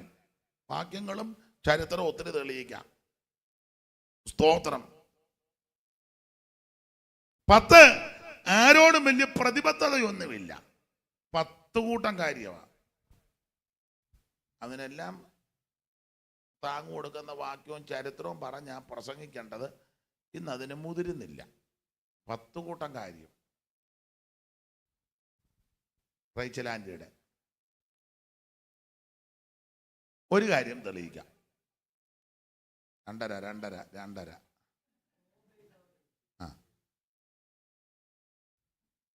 കഴിഞ്ഞു. അപ്പൊ അല്ലേ അമ്മാമ്മ അത്യാവശ്യം ആന്നേ പോക്കോ.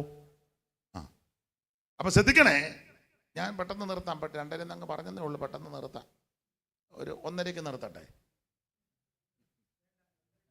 യോ, എനിക്ക് കുഴപ്പമൊന്നുമില്ല. എന്നാ താണ്ട കിടക്കുന്നു. പിന്നെ പോച്ചാൻ പറഞ്ഞ പോലെ അവിടെയും സുഖം ഇവിടെയും സുഖം. പിന്നെ എനിക്കാന്നോ? അപ്പൊ ശ്രദ്ധിക്കുക, റാഹേല് 1 ഭർത്താവിനെ ഭീഷണിപ്പെടുത്തുമായിരുന്നു. സാധാരണ ഭാര്യമാരെ എല്ലാവരും പീഡിപ്പിക്കുന്നേ, ഇവിടെ നേരെ തിരിച്ചാ. ഭർത്താവിന് അതിനൊരു തെളിവ് 10 കൂട്ടം കാര്യത്തിൽ ഒരു കാര്യം പറയാം. ഒരിക്കലും ഇവള് യാക്കോബിനോട് പറഞ്ഞു, നീ എനിക്ക് പിള്ളേരെ തന്നില്ല ഞാൻ ചാകുമെന്ന്. ആത്മഹത്യയുടെ ഭീഷണി. നീ എനിക്ക് പിള്ളേരെ തന്നില്ലേ ഞാൻ ചാകും.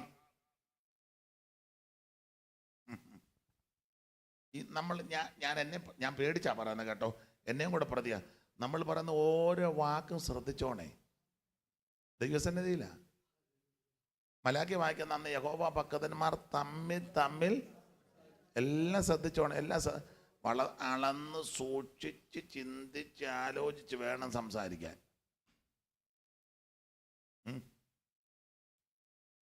ഇവിടെ പറയാ, നീ എനിക്ക് പിള്ളേരെ തന്നില്ല ഞാൻ. തമ്പുരാൻ പറഞ്ഞൊരു കാര്യം ചെയ്യ്, പിള്ളേരെ തരാ, നീയും അങ്ങ് ചത്തോ. പിള്ളേരെ തരാ. പ്രസവത്തോടു കൂടി മരിക്കുകയല്ലേ. അന്നേരം ഇപ്പൊ കാലം കൈയിട്ടിടിച്ച് ഉപവസിച്ചിട്ടൊന്നും രക്ഷയില്ല.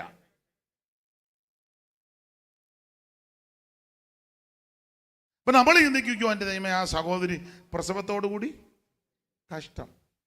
നമുക്ക് ചരിത്രമൊന്നും അറിയാൻ പറ്റില്ല. ഇവള് ഭർത്താവിനോട് മുറിക്കകത്ത് വെച്ച് പറഞ്ഞ എന്നാ, അതാരും കേട്ടില്ല, അവിടുന്ന് കേട്ടു. കഠിനവേദന കൊണ്ട് നിലവിളിച്ചതും വഴി കിടന്ന് ചത്തത് എല്ലാവരും കാണുക കേൾക്കുകയും ചെയ്തു. എൻ്റെ ഭാഷയാ, ബെഡ്റൂമിനകത്ത് ഭർത്താവിനെ പീഡിപ്പിച്ച് ഭീഷണി മുടക്കിയത് വേറെ ആരും. അതുകൊണ്ട് ബെഡ്റൂമിനകത്ത് സംസാരിക്കുന്നതും ശ്രദ്ധിച്ചോണം.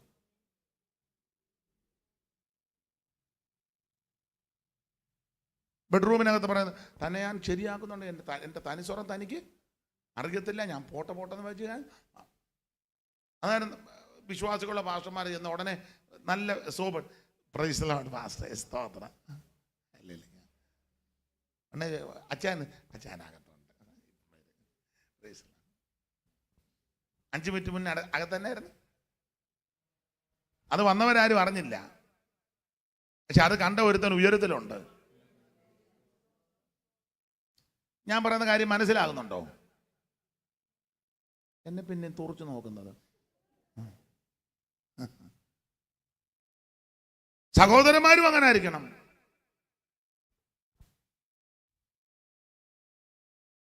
സ്തോത്രം. ഭർത്താവിനെ ഭീഷണിപ്പെടുത്തി, നീ എനിക്ക് പിള്ളേരെ തന്നില്ലേ ചാവൂന്ന്. യാക്കോബ് പറഞ്ഞു, അയ്യോ നീ എന്തോ അബദ്ധമാ പറഞ്ഞത്. എടി മക്കളെ ദൈവം തരുന്നതല്ലേ, ദൈവത്തോട് പ്രാർത്ഥിക്കും. പിടിവാശി, അഹങ്കാരം.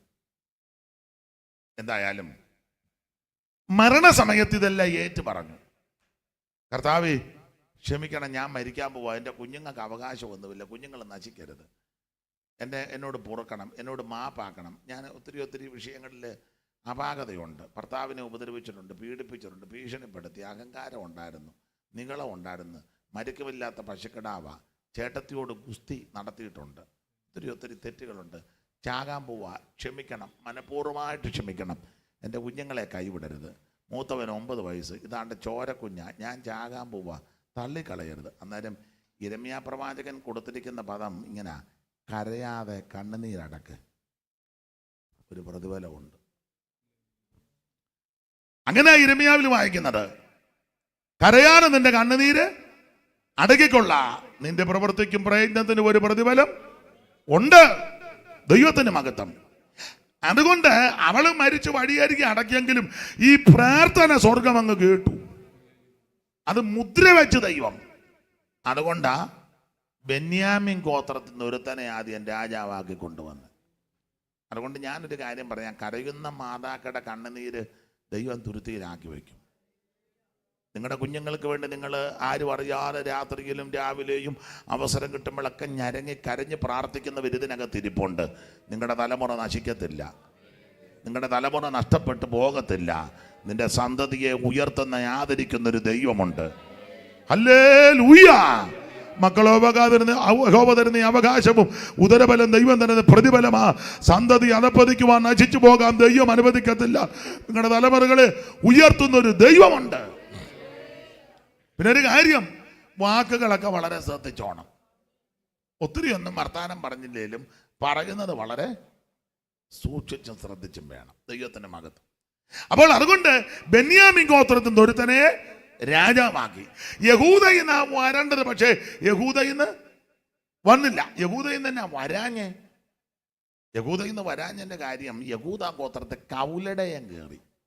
കൗലടയൻ യഹോവയുടെ സഭയിൽ പ്രവേശിക്കരുത്.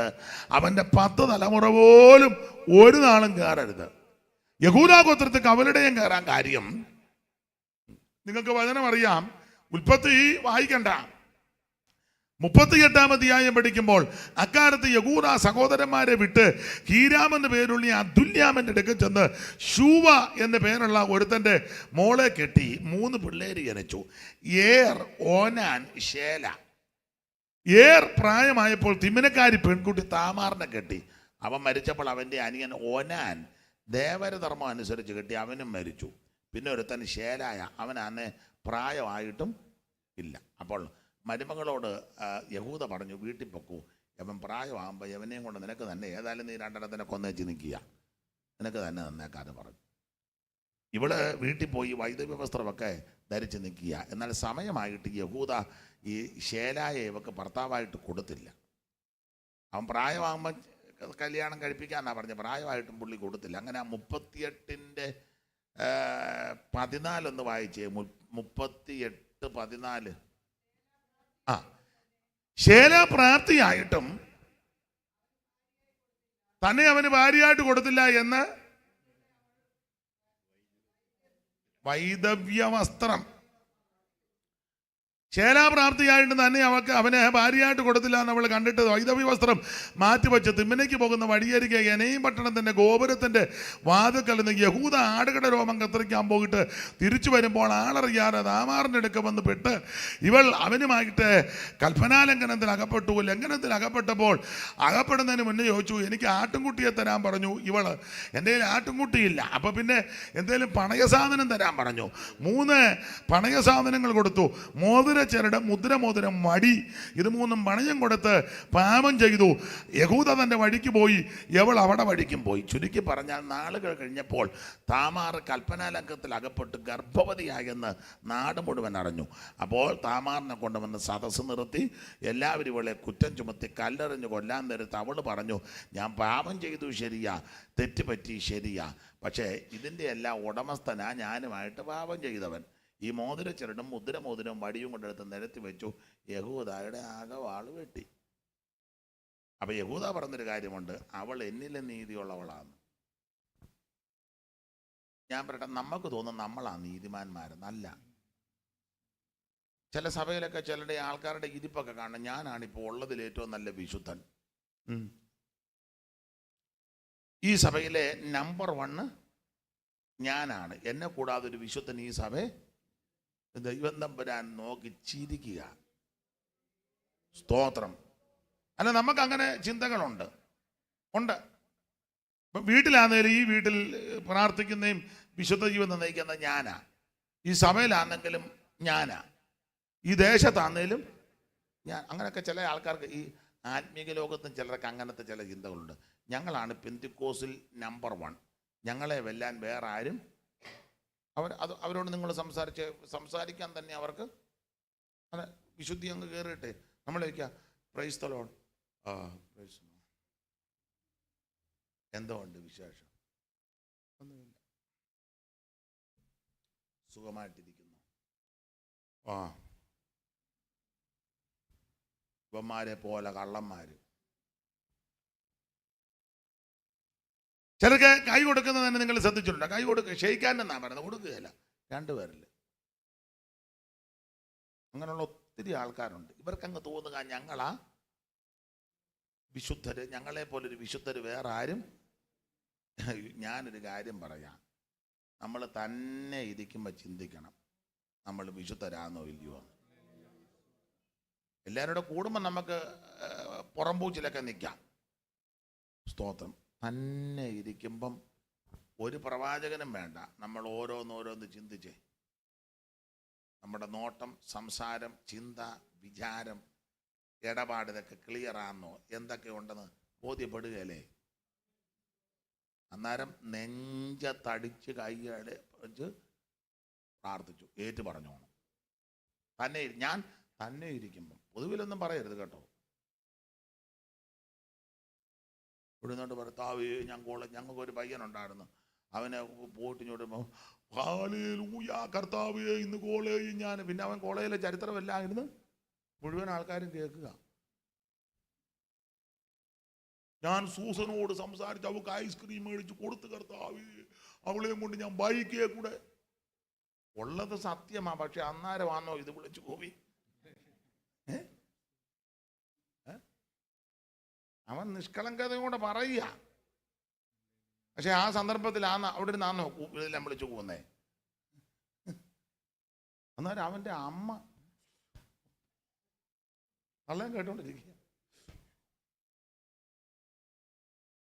അവരതിനെ തീ തിന്നുക. ഏറ്റു പറയണം. പക്ഷെ നമ്മളെല്ലാം പരീക്ഷനെ പോലെ അവനെ പോലെ അല്ലാകിയാ ഞാൻ നിന്നെ നീ അങ്ങ് സ്തുതിച്ചാ പോലെ, എന്തിനാ അവനിട്ട് വെക്കുന്നേ? നീ അങ്ങ് സ്തുതിച്ചോ, എന്നാലും കൊള്ളിക്കുക. അവനെ പോലെ അത് വേണ്ട. ഞാൻ നിന്നെ സ്തുതിക്കുന്നു, അത് മതി. നമുക്കങ്ങ് തോന്നുക. യഹൂദ പറഞ്ഞു അവൾ എന്നിൽ നീതിയുള്ളവളാണ്. ചുരുക്കി പറഞ്ഞാൽ ഈ താമാർ പ്രസവിച്ചു 2 പിള്ളേര്. ആരാ?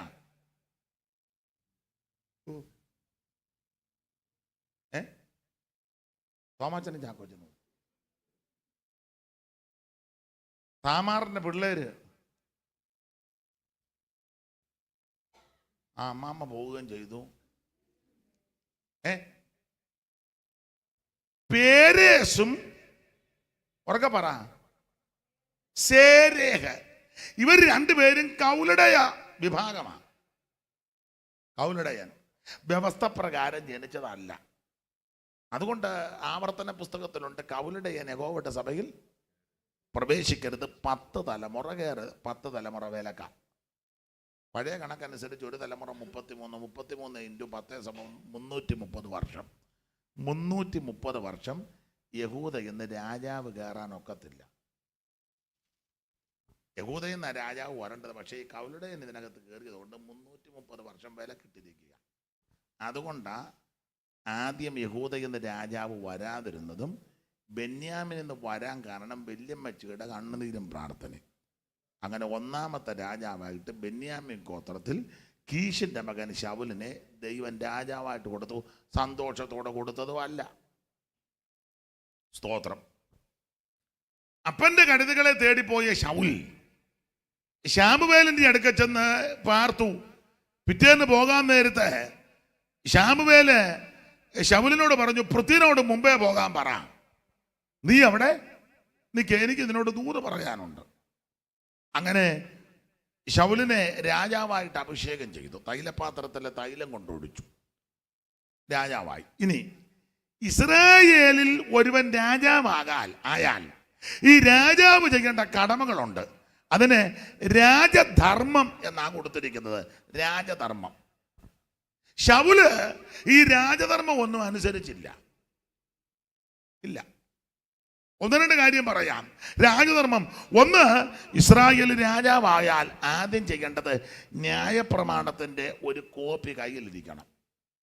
ഇതിൻ്റെ ഒരു പകർപ്പ്, ന്യായപ്രമാണത്തിൻ്റെ ഈ പകർപ്പ് വെച്ച് വേണം വിധി നടത്താൻ. നമ്മൾ ഏത് കാര്യം വിധിച്ചാലും വചനം വെച്ച് വേണം.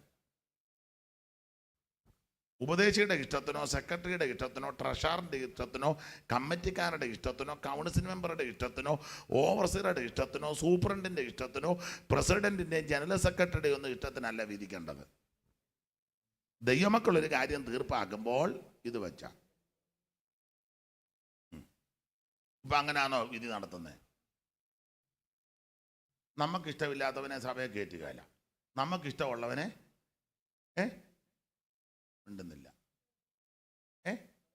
പിന്നെ ഇപ്പോൾ ഒരു വ്യക്തിക്ക് ഇഷ്ടമില്ലേ അവനെ കയറ്റുകയില്ല. അവനൊരു വ്യക്തിയെ ഇഷ്ടമാണെന്നേ അവനെ പിടിച്ച്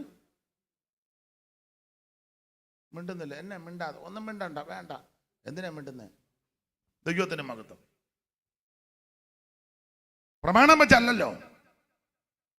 സഭയിലെ പിണങ്ങരുത്, അല്ല പിണങ്ങാനും ഒന്നുമില്ല. കാശും ചുറ്റുപാടും എല്ലാവരുടെയും കാര്യമല്ല. പിടിപ്പും കുടുംബശ്രേഷ്ഠതയുള്ളവൻ്റെ വീട്ടിലെ ഉദാഹരണമാണ്.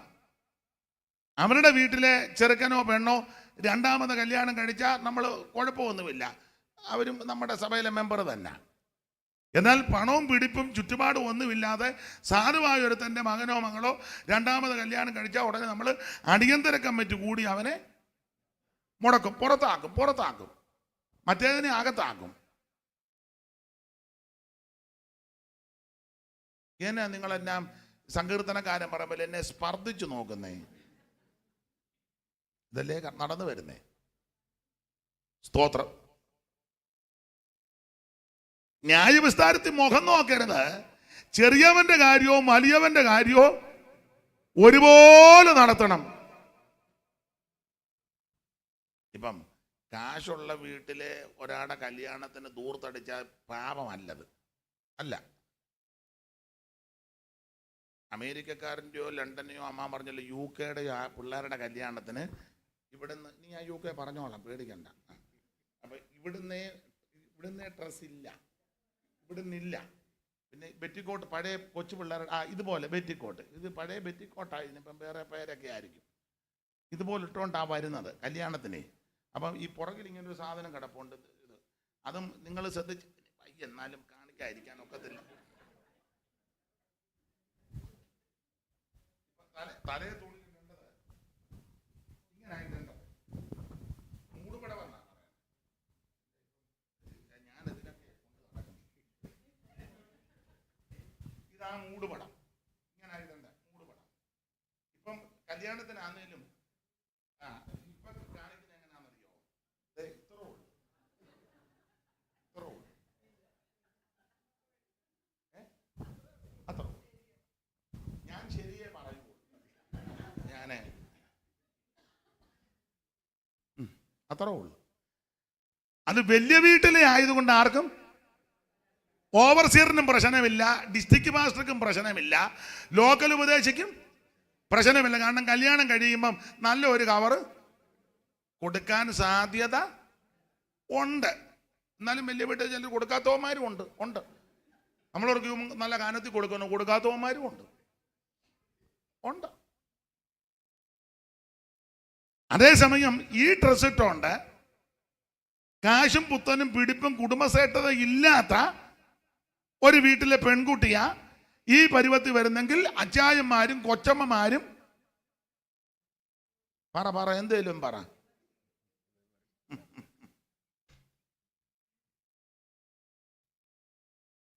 അന്നേരം ഡിസ്ട്രിക്ട് പാസ്റ്റർക്ക് പ്രമാണം കയറും. ജോർജ് കുട്ടി, ഞാൻ ഈ കല്യാണം നീ പിന്നെ മറ്റേത് നടത്തിയതോ?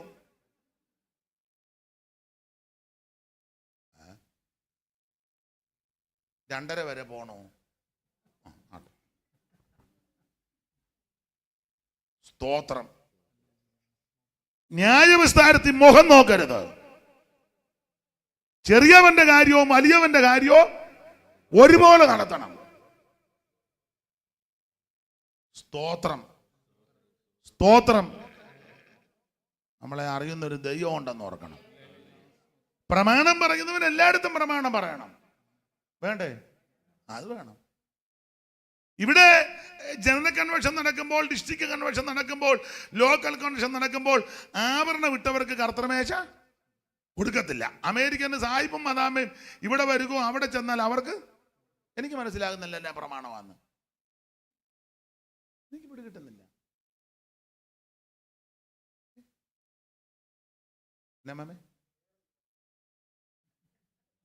വേറൊരു സുവിശേഷം അങ്ങനെ ഉണ്ട്.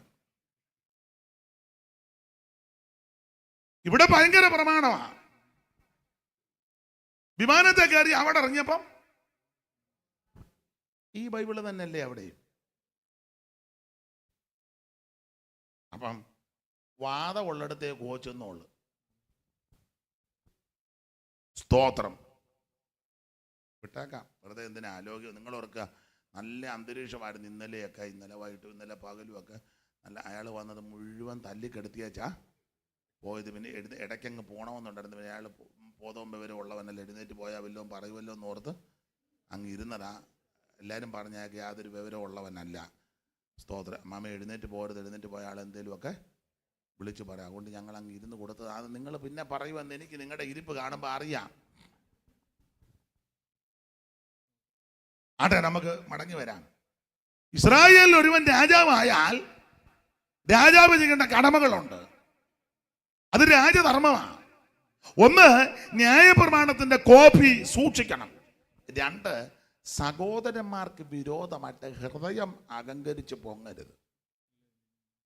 3, പിള്ളേര് വല്ലതും ഉണ്ടെങ്കിൽ പിള്ളേർക്ക് ഉപദേശം പറഞ്ഞു കൊടുത്ത് പിള്ളേര് ഉപദേശത്തിൽ വളർത്തണം.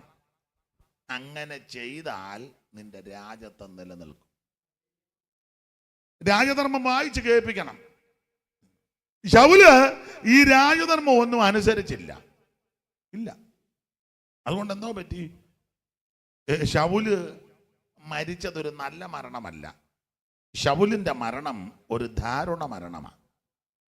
അതുകൊണ്ടാണ് ശൗല് മരിച്ചപ്പോൾ ദാവീദ് പാടി, നീ ദേശത്തെ നടുക്കി ഭിന്നിപ്പിച്ചിരിക്കുന്നു എന്ന് പറഞ്ഞാൽ ശൗലിന്റെ മരണം നടന്നപ്പോൾ ദേശം നടുങ്ങി. കാരണം ഇസ്രായേലിലെ എല്ലാ പുരുഷന്മാരെയും നിർത്തിയാൽ തോൾപ്പക്കമുള്ളവനാ ശൗല്. മരിച്ചത് വല്ലാത്ത മരണമാണ്. മാത്രമല്ല 2 ബെന്യാമീൻ ഗോത്രത്തിൽപ്പെട്ടവനാ, കുറഞ്ഞ ആളല്ല. 3 കാശുള്ള വീട്ടിലെ കീശിന്റെ മോനാ. സ്തോത്രം. 4 നല്ല ഫിഗറാ ശൗലിനെ കാണാൻ. സ്തോത്രം. നല്ല കുടുംബശ്രേഷ്ഠതയുള്ള ആളാ, മിടുമിടുക്കനാ. 5 അഭിഷേകമൊക്കെ പ്രാപിച്ചതാ. 6 പ്രവചിച്ചതാ. സ്തോത്രം, സ്തോത്രം. 7 പ്രാരംഭ സമയമൊക്കെ ജയമെടുത്ത ആളാ. ഫെലിസ്തീനെ ഒതുക്കി ജയമെടുത്തവനാ. പക്ഷേ മരണം ധാരണ മരണമാണ്. ആ മരണത്തോടു കൂടി ദേശം നടുങ്ങി. സങ്കീർത്തനക്കാരൻ പാടുക, നീ ദേശത്തെ നടുക്കി ഭിന്നിപ്പിച്ചു. ദൈവമേ, അതിൻ്റെ ഭിന്നങ്ങളെ ഒന്ന് നന്നാക്കി തരണം. ഞാൻ എപ്പോഴും പറയും, നിങ്ങൾക്ക് വചനത്തിൽ തിട്ടമുണ്ട്. ശൗൽ എങ്ങനെയാ മരിച്ചേ? സഹോദരിമാര് പറ.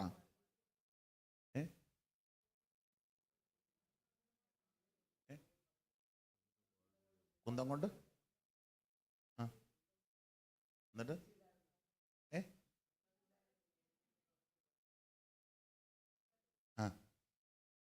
എന്നിട്ട്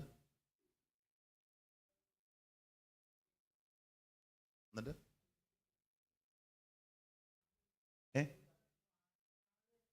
വാള പിടിച്ച് വാള വീണ് മരിച്ചോ? ശാമുവേലിന്റെ 1-ാം പുസ്തകം 31-ാം അധ്യായത്തിന്റെ 1 മുതൽ ഓടിച്ച് ഉറക്കെ വായിക്കണം. പെട്ടെന്ന്. ശൗല് മരിക്കുകയും ദാവീദ് അമാലേക്കിനെ സംഹരിച്ച് സിക്ലാഗിൽ വന്ന് 2 ദിവസം കഴിഞ്ഞപ്പോൾ ഒരുത്തൻ തടയിൽ പൂടിയെല്ലാം മാറിക്കിട്ട് ഓടി വന്ന് പറയുക. അടുത്ത വാക്യം.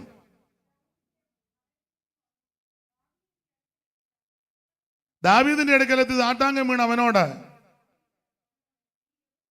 നീ എവിടെ നിന്ന് വരുന്നു ചോദിച്ചു. ഞാൻ ഇസ്രായേൽ പാളയത്തിൽ നിന്ന് ഓടിപ്പോരുക എന്ന് ഉത്തരം പറഞ്ഞു. അടുത്ത വാക്യം.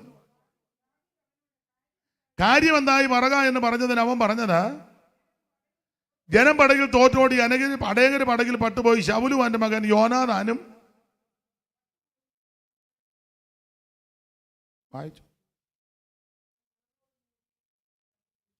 അല്ലല്ല, 31-ാം അധ്യായം വായിക്ക്. എന്നാൽ ഫെലിസ്ത്യരെ ഇസ്രായേലിനോട് യുദ്ധം ചെയ്തു. ഗിൽബോവ പർവ്വതത്തിൽ നിഹതന്മാരായി വീണു. അടുത്ത വാക്യം. ഫെലിസ്ത്യരെ ശൗലിനെ അവന്റെ പുത്രന്മാരെയും പിന്തുടർന്നു ചെന്നു.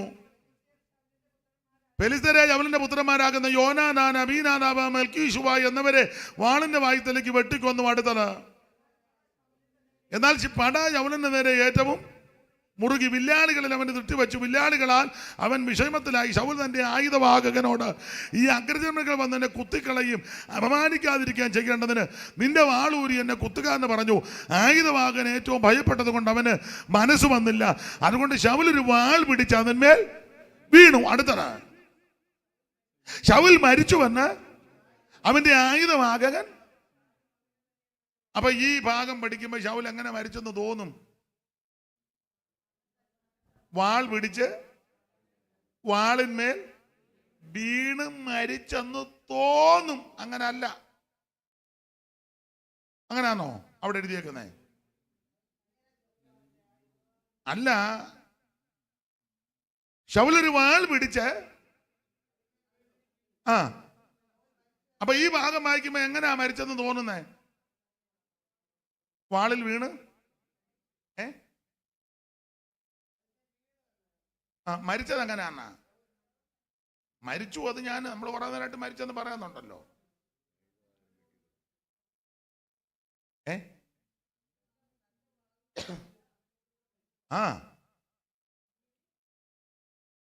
ശൗലൊരു വാൾ പിടിച്ച് അതിന്മേൽ വീണ് മരിച്ചെന്നില്ല. വീണെന്നേ ഉള്ളൂ. കൂട്ടണ്ട. ഇല്ലില്ല. അവൻ കണ്ടല്ലോ മരിച്ചെന്ന്, അവൻ കാണുകയും ചെയ്ത്. മരിച്ചത് എങ്ങനെയാന്നാ ചോദ്യം. വീണ് മരിച്ചെന്നൊന്നുമില്ല. അതാ. ഏതായാലും അമ്മാമ്മ ഇതുവരെ മിണ്ടാതിരുന്ന് വെച്ച് കറക്റ്റ് ആൻസർ പറഞ്ഞല്ലോ. യോഗം തീരുമ്പോഴെങ്കിലും ദൈവം അനുഗ്രഹിക്കട്ടെ. അപ്പൊ ശ്രദ്ധിക്കുക, ഈ ശാമുവേലിന്റെ 1-ാം പുസ്തകം 31 പഠിച്ചാൽ വാളിൽ വീണ് മരിച്ചെന്ന് തോന്നും. പക്ഷെ അവിടെ എഴുതിയേക്കുന്ന ശൗലൊരു വാൾ പിടിച്ച് അതിന്മേൽ വീണു, ഫുൾ സ്റ്റോപ്പ്. അടുത്ത സെന്റൻസാ ശൗൽ മരിച്ചു വന്ന ആയുധവാഹകൻ. അപ്പം ഇവൻ കണ്ടതിനും ഇവൻ വീണതിനും ഇടയ്ക്കൊരു സംഭവം നടന്നതാ. 2-ാമത്തെ പുസ്തകം 1 മുതൽ മുമ്പേ വായിച്ചത്. ഇനി 1 മുതൽ വായിച്ചേ. ശൗൽ മരിക്കുകയും ദാവീദ് അമാലേക്യരെ സംഹരിച്ച് മടങ്ങി വന്നപ്പോൾ സിക്ലാഗിൽ വന്നപ്പോൾ ഒരുത്തൻ തടയിൽ പൂടിയെല്ലാം മാറി ഓടി വന്ന് ദാവീദിന്റെ സാഷ്ടാംഗം വീണ് നമസ്കരിച്ചു. നീ എവിടെ നിന്ന് വരുന്നു ചോദിച്ചതിന് ഞാൻ ഇസ്രായേൽ പാളയത്തിൽ നിന്ന് ഓടിപ്പോരുക എന്ന് പറഞ്ഞു. കാര്യം എന്തായെന്ന് ദാവീദ് അവനോട് ചോദിച്ചതിന് ഞാൻ ജനം പടകിൽ തോറ്റോടി, അനേകർ പടകിൽ പട്ടുപോയി.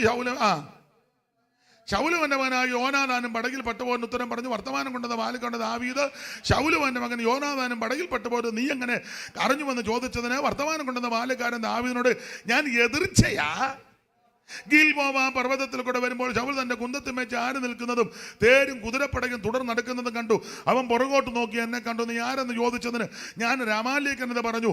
അവൻ എന്നോട് പറഞ്ഞത് നീ എന്നെ അടുത്ത് വന്ന് എന്നെ കൊല്ലണം. എൻ്റെ ജീവൻ മുഴുവൻ എന്നിൽ ഇരിക്ക കൊണ്ട് എനിക്ക് പരിഭ്രമം പിടിച്ചിരിക്കുന്നു. അതുകൊണ്ട് ഞാൻ അടുത്ത് എന്നവനെ വെട്ടിക്കൊന്നു. അപ്പോൾ 2 ഭാഗം കൂടെ ചേർത്ത് പഠിക്കുമ്പോൾ വാള് പിടിച്ച് വീണു, ജീവൻ പോയില്ല.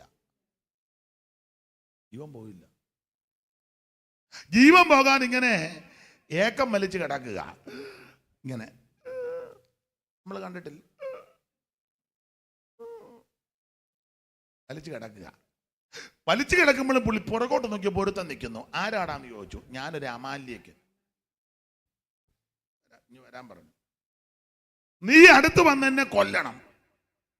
പറഞ്ഞുണ്ട് എൻ്റെ ജീവൻ മുഴുവൻ എന്നിൽ ഇരിക്ക കൊണ്ട് എനിക്ക് പരിഭ്രമം പിടിച്ചിരിക്കുന്നു. ഇങ്ങോട്ട് നോക്കിയേ, ഈ പുള്ളി നിരപരാധിയെ ഒത്തിരി നാൾ പരിഭ്രമം പിടിപ്പിച്ചതാ ദാവീദിനെ. ഞാനൊരു ദൂത് വചനത്തിൽ നിന്ന് പറയാം. വചനത്തിൽ നിന്ന് തലയിലൊന്നും കൈവെക്കുന്നില്ല, നിങ്ങളങ്ങ് വെച്ചു. ദാവീദേ കിന്നരവായന നിപുണന. എൻ്റെ ഭാഷ പറഞ്ഞ അവൻ ആരാധിക്കുന്നവനാ. ദാവീദിന്റെ കയ്യിൽ എൻ്റെ ഭാഷയാ എപ്പോഴും ഒരു കിന്നരമുണ്ട്. ദാവീദിന്റെ കിന്നരം. നാളെ ഒരാൾ പറഞ്ഞു ദാവീദിന്റെ കിന്നാരമാണ്. ദാവീദിന്റെ കിന്നാരം ഒന്നുമല്ല. ദാവീദിന്റെ കയ്യിൽ എപ്പോഴും ഒരു കിന്നരം, ആരാധനയാണ്. ദാവീദിന്റെ കയ്യിൽ കിന്നരം, ശൗലിന്റെ കയ്യിലോ കുന്തം. അധികാരമുണ്ട്, കുന്തവുമുണ്ട്. അതുകൊണ്ട് നിരപരാധിയെ ഒത്തിരി പരിഭ്രമിപ്പിച്ചു. അങ്ങനല്ലേ ഇപ്പൊ കണ്ടുവരുന്നത്. അധികാരവും കുന്തവും കയ്യിൽ കിട്ടിയാൽ പിന്നെ സാധുക്കളാകുന്ന പാസ്റ്റർമാരെ പീഡിപ്പിക്കുന്ന സെൻട്രൽ പാസ്റ്റർമാരും കേന്ദ്രത്തിലെ ആൾക്കാരും മിക്കടത്തും ഉണ്ട്. കാരണം അവിടെ ഈ കുന്തവും ഇല്ല,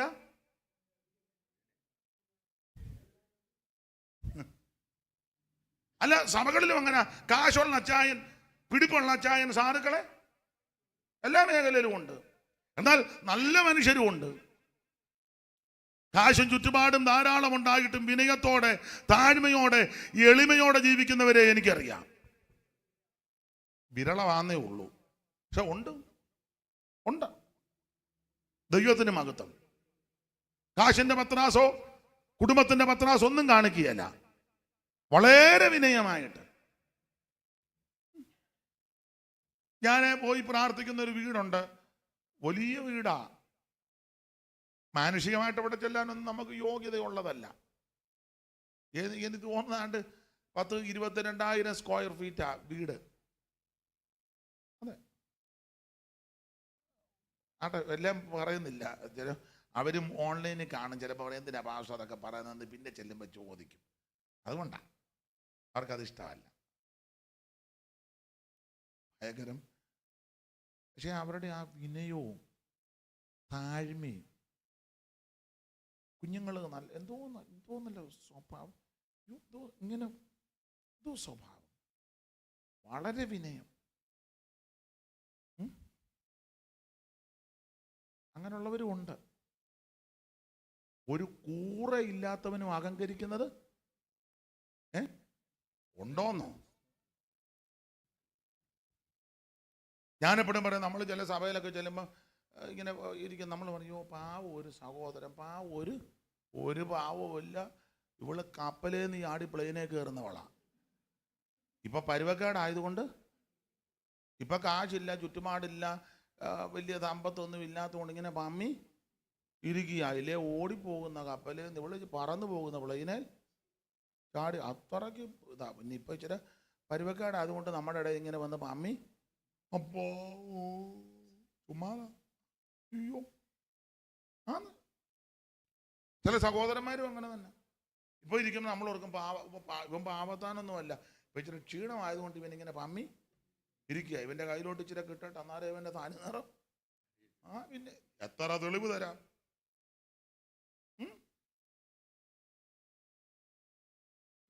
എന്നാൽ നല്ല സാമ്പത്തിക ഭദ്രതയുള്ള ധാരാളം ആൾക്കാരെ അറിയാം. എന്ത് വിനയമുള്ളവരുണ്ടെന്നറിയാം. വളരെ താഴ്മ, വളരെ വിനയം, അങ്ങനെയുള്ളവരുണ്ട്. ദൈവത്തിന്റെ മഹത്വം. ആട്ടെ, നമുക്ക് ആ വിഷയം വിട്ടേക്കാം. ദൈവത്തിന്റെ മഹത്വം. കയ്യിൽ എപ്പോഴും കുന്തമാണ്. ദാവീദിനെ എപ്പോ കണ്ടാലും ഭിത്തിയോട് ചേർത്ത് എന്ത് ഉപദ്രവിച്ചു. അന്നേരം എല്ലാം ഒഴിഞ്ഞു മാറുക. ഒഴിഞ്ഞു മാറിക്കോണം. അതാ നമുക്ക് വിജയം. നേരെ ചെല്ലരുത്. തുണയുണ്ടേ കാണിക്കടാ, ഞാൻ ആരാന്ന് നിനക്ക്, നീ കുമ്പഴയിൽ അന്വേഷിക്കണം ജോയിക്കുട്ടി ആരാന്ന്. വേണ്ട, നിനക്ക് എന്നെ അറിയത്തില്ല, ഞാനിങ്ങനെ പമ്മിയിരിക്കുന്നെങ്കിലും പിന്നെ അമ്മാമ്മയുടെ ഹെൽപ്പിങ്ങോ. ബേക്കുട്ടി, അച്ചായൻ ആരാന്നറിയാമോ ഇങ്ങനെ ഇരിക്കുന്നേ? അച്ചായൻ ഇവിടെ ഒന്നും ഇരിക്കേണ്ട ആളെ.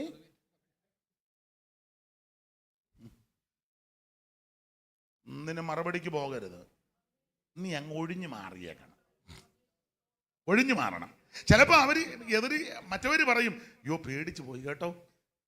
ഇപ്പോഴത്തെ ചില ഭാഷയാണല്ലോ, ഷെഡിൽ കയറി തോറ്റ് കേട്ടോ, ഡൗൺ ആയി, അങ്ങനെ പറയട്ടെ. പക്ഷേ നിന്നെ ആദരിക്കുന്ന ഒരു ദിവസമുണ്ട്. അങ്ങനെയൊക്കെ ഉപദ്രവിച്ച് പീഡിപ്പിച്ച ശൗല് തേണ്ടി ഇപ്പൊ പരിഭ്രമിച്ച് കിടക്കുന്ന കുന്തത്തെ പറയാ, എൻ്റെ ജീവൻ മുഴുവൻ എനിക്ക് ഇരിക്കൊണ്ട് എനിക്ക് പരിഭ്രമം പിടിച്ചെന്ന്. ഇന്ന് വരെ കിന്നരം എടുത്തിട്ടില്ലല്ലോ, മുഴുവൻ കുന്തമല്ലേ. ദാവീദ് അന്നാരോ കിന്നരം വായിക്കുക. ഒടുവിൽ അമാലേക്കൻ വന്ന് വെട്ടിക്കൊന്നു. അവിടെ വായിക്കുന്നത് എതിർച്ചയ എന്നൊരു പദമുണ്ട്, ഇല്ലേ അമ്മാമേ?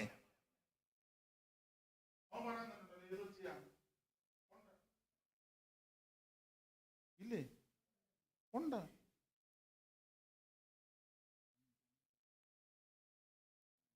തന്നെ വായിക്കാൻ, ഉറക്കെ വായിക്കാൻ.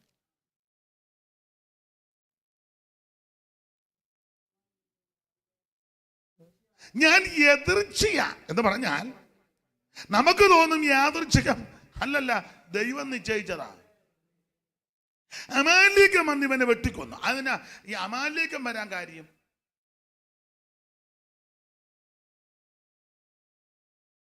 വേറെ ആരൊക്കെ ഉണ്ടായിരുന്നു ആ രാജ്യത്ത്? എത്രയോ പേര്. ഇനി അമാലേക്കൻ തന്നെ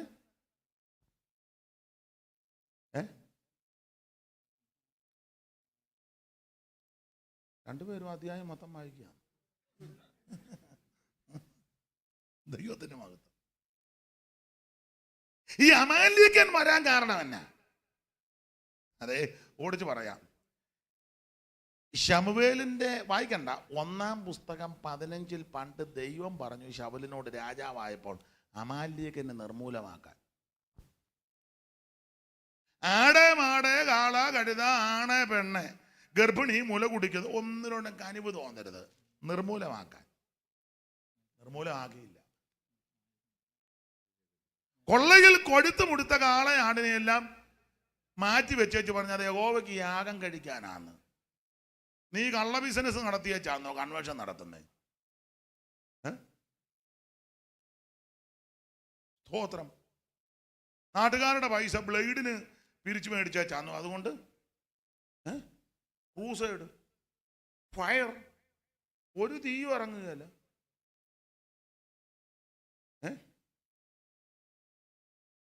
സ്തോത്രം. സഹോദരനും സഹോദരിക്കും കൊടുക്കാനുള്ള വസ്തു ഓഹരിയും കൊടുക്കാതെ കള്ളയൊപ്പിട്ട് ചതിച്ചു വാങ്ങിച്ചേച്ച് അതിൽ നിന്ന് 10 സെന്റ് സഭയ്ക്ക്.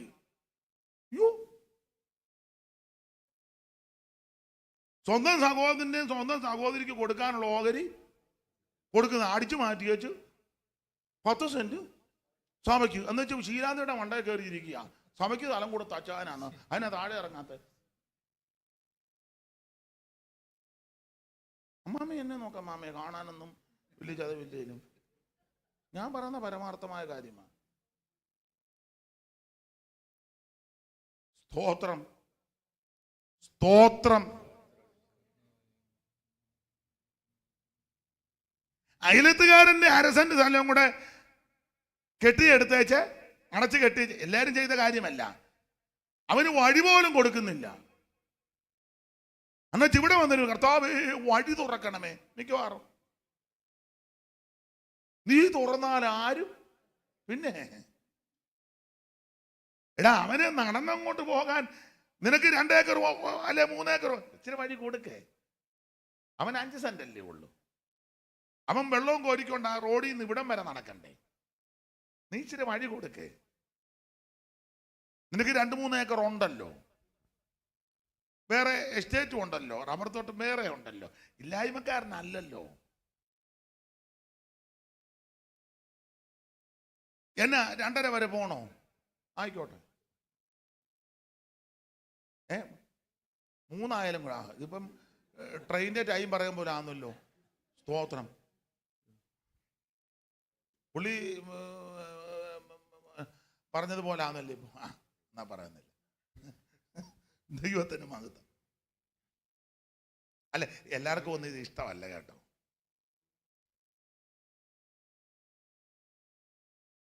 ഞാനേ ദൈവസന്നിധിയിൽ ഒരു തീരുമാനം എടുത്തു.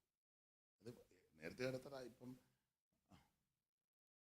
ഒരുത്തൻ്റെ മുഖം നോക്കുക. വിളിക്കുവോ വിളിക്കാതിരിക്കോ, മിണ്ടുകോ മിണ്ടാതിരിക്കോ, കൈ തരുവോ തരാതിരിക്കോ, അത് ദൈവസന്നിധിയിൽ. എന്നോടൊരാൾ പറഞ്ഞു അങ്ങനൊന്നും പറയരുത്, ഓടാന്ന് പറഞ്ഞു. നിന്റെ പാട്ടിന് പോകാൻ പറഞ്ഞു. എനിക്ക് അവിടെ കണക്ക് കൊടുത്താൽ മതി.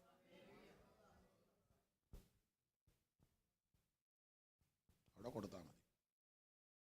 ദൈവത്തിന് മഹത്വം. എളിയവനെ പീഡിപ്പിക്കരുത്,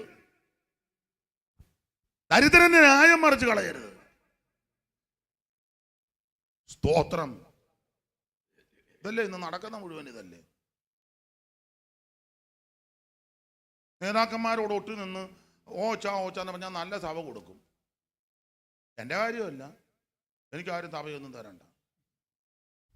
എത്ര എണ്ണത്തിനെ പീഡിപ്പിക്കുക. പിന്നെ ബന്ധവും ശേഷവും നോക്കി കൊടുക്കും. മുളക്കുഴ ചെന്ന് പറയല്ലേ, കുമ്പനാട് അല്ലെങ്കിൽ അവിടെ പുനലൂരൊക്കെ നമ്മുടെ പയ്യനാ അവന് അവർ കൗൺസിൽ കൂടി പറയാം അത് നമ്മുടെ ജോയിച്ചാൻ്റെ ഓച്ചാൻ്റെയും പാപ്പച്ചാൻ്റെയും തങ്കച്ചായൻ്റെയും ബേബിച്ചായൻ്റെയും പാപ്പിച്ചായൻ്റെയും ഒക്കെ ബന്ധം. അവന് നമുക്ക് നല്ല സഭ കൊടുക്കണം. എന്നാൽ ശുശ്രൂഷയുള്ള കൃപയുള്ളവനുണ്ട്. അവനെ നമുക്ക് ഒരു കാര്യം ചെയ്യാം. അവനെ നമുക്ക് ചീന്തലാറിന് വിടാം. ചീന്തലാർ കേട്ടിട്ടില്ലേ? ഇല്ലേ? എവിടെ ബാധിച്ചൻ എവിടെ പോവാം? ഇവിടെ കേൾക്കും. ദൈവത്തിന് മഹത്വം. ഞാൻ പറഞ്ഞ കാര്യം പിടികിട്ടിയോ? ഇതിപ്പോ ബന്ധം നോക്കി കസിൻസ് നമ്മുടെ കുടുംബത്തിൽപ്പെട്ടതാ. ന്യായമല്ലല്ലോ ചെയ്യുന്നതൊന്നും. ആട്ടെ, ഇടയ്ക്ക് ഇത്രയും പറഞ്ഞതുള്ളൂ. കാലുവേദനയെല്ലാം പോയി. ദൈവത്തിന് മഹത്വം. ഇങ്ങനെയുള്ള വിഷയം പറയുമ്പോൾ പിന്നെ ഒരു വേദനയില്ല. ദൈവത്തിന് മഹത്വം, ദൈവത്തിന് മഹത്വം. നീതിയോടെ വിധിക്കുന്ന ഒരു ദൈവം ഉണ്ടെന്ന് ഓർക്കണം. കൊള്ളയിൽ കൊടുത്തു മുടുത്തതിനെയല്ല, കൊടുത്തതിനെല്ലാം മാറ്റി വെച്ചു പറഞ്ഞു യഹോവയ്ക്കാന്ന്. ഇതാണോ യഹോവയ്ക്ക് കൊടുക്കുന്നത്? ദൈവം അതുപോലെ ഗതികെട്ടവനാന്നോ? ബ്ലേഡ് എന്ന് വെച്ചാൽ അതിൽ നിന്ന് കൊണ്ടുവന്ന് അടിച്ചു മാറ്റി, അതും കൊണ്ടുവന്ന് അറബിയെ കമത്തി അടിച്ചേച്ച് ഇഷ്ടം പോലെ ഉണ്ടാക്കി. അവിടെ നിന്ന് അങ്ങ് മുങ്ങി. അറബി ഇപ്പോഴും തപ്പി നടക്കുക. കേം ചെറിയാൻ എന്ത് ചെയ്യും? ദൈവത്തിന് മഹത്വം.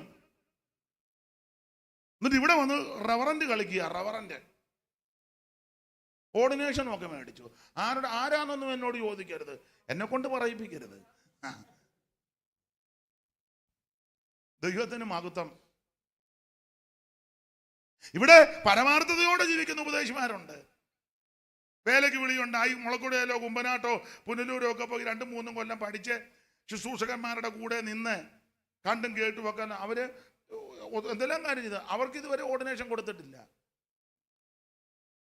അമേരിക്കനും പേർഷ്യനും UK എന്ന്, അത് ഞാൻ ഇനിയും കൂടെ പറയാം.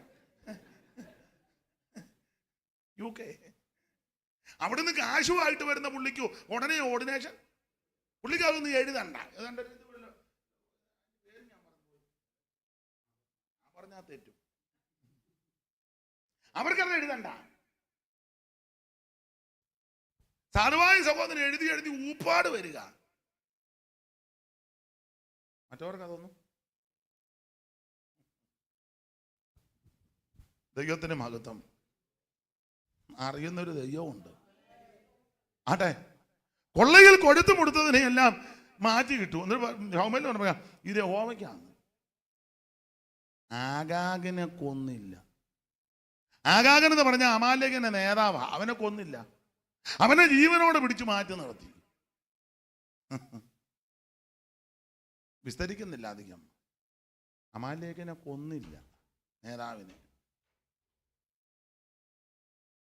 അപ്പൊ അമാലേഖനെ കൊല്ലാതെ അവനെ ജീവനോടെ പിടിച്ചു മാറ്റി നിർത്തി. എന്തിന് സംഭവിച്ചതാ?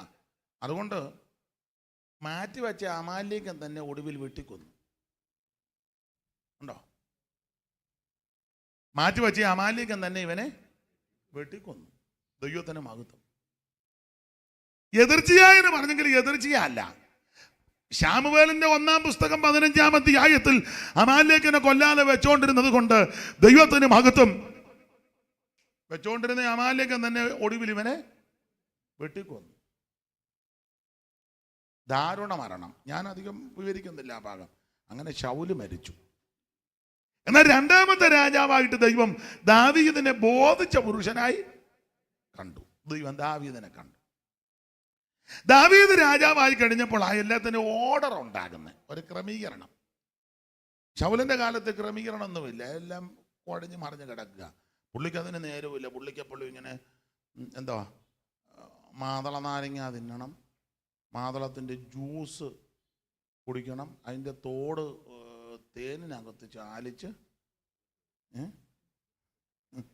പിന്നെ പുള്ളിക്ക് എപ്പോഴും ഇങ്ങനെ ഊട്ടി, കൊടൈക്കനാല്, പിന്നെ ഇവിടെ അങ്ങനെയുള്ള സ്ഥലങ്ങളിലൊക്കെ ടൂറ് പോകണം. പുള്ളിക്ക് ഇതൊന്നും വിഷയമല്ല. ഒരു വാക്യം വായിച്ചോ, തെളിവിനൊരു വാക്യം വായര്. തെളിവ് തരണമല്ലോ. ശമൂവേലിന്റെ 1-ാം പുസ്തകം 14-ാം അധ്യായത്തിന്റെ 1-ാം വാക്യം വായര്. അത് 2 ശമൂവേലാ അമ്മാമ്മ വായിക്കുന്നത്. 1 ശമൂവേൽ 14 വായിക്കണം. ഒരു ദിവസം ശൗലിന്റെ മകൻ യോനാഥാൻ തന്റെ ആയുധവാഹകനോട് വരിക, നാം അങ്ങോട്ട് ഫെലിസ്ത്യന്റെ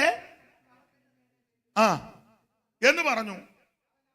അവൻ അപ്പനോട്, യോനാഥാൻ അപ്പൻ ശൗലിനോട് പറഞ്ഞില്ല. കാരണം എന്നാ? വായിരു.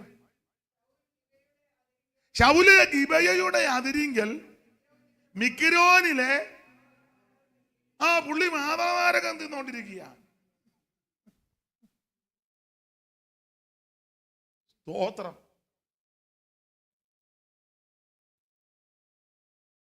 ഫെലിസ്തീൻ വന്ന് പാളയം അടിച്ച് കിടക്കുക, യുദ്ധം ചെയ്യണ്ടേ? ഞാനവിടെ യുദ്ധമെന്ന് ഉദ്ദേശിച്ചത് പ്രാർത്ഥനയാണ്. നമ്മുടെ ആയുധപുര പ്രാർത്ഥന മുറിയാണ്. നമ്മുടെ യുദ്ധം നടക്കുന്ന പ്രാർത്ഥനാ മുറിക്കകത്താണ്. ഇയാൾക്കിപ്പോ പ്രാർത്ഥനയൊന്നും വലിയ വിഷയം. പുള്ളി മിക്രോനിൽ പോയി മാതള നാരകത്തിന്റെ കീഴിലിരുന്ന് മാതളങ്ങ യുവക്കത്തിൽ നിന്ന് ജ്യൂസ്, ഷാർജ ഷെയ്ക്ക്,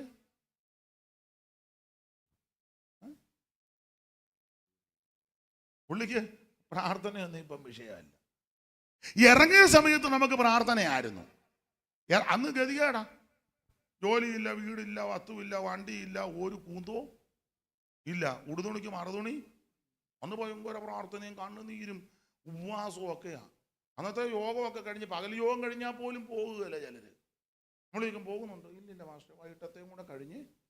കാരണം വീട്ടിലോട്ട് ചെന്നിട്ട് തന്നെ അവിടെ ഒന്നുമില്ല, വീടില്ലല്ലോ, നല്ലൊരു കട്ടിലില്ല, നല്ലൊരു മെത്തയില്ല, ഒന്നുമില്ല, ഭക്ഷണത്തിന് വലിയ മാർഗമൊന്നും ഇല്ല. അപ്പം പിന്നെ പെയ്ത്തോൻ തന്നെ ഇവിടെ 4 മണിയാകുമ്പോൾ ഒരു കട്ടനെങ്കിലും പോകുകയല്ല. തന്നെ വണ്ടിക്കൂലി ഇല്ല, പിന്നെയും പോയിട്ട് തിരിച്ചു വരണ്ടേ, പിന്നെയും രാത്രി പോകണ്ടേ, അതില്ല. എന്നാൽ പിന്നെ വൈകിട്ടത്തെയും കൂടെ കഴിഞ്ഞ്. ഇപ്പം അങ്ങനെ അല്ലല്ലോ.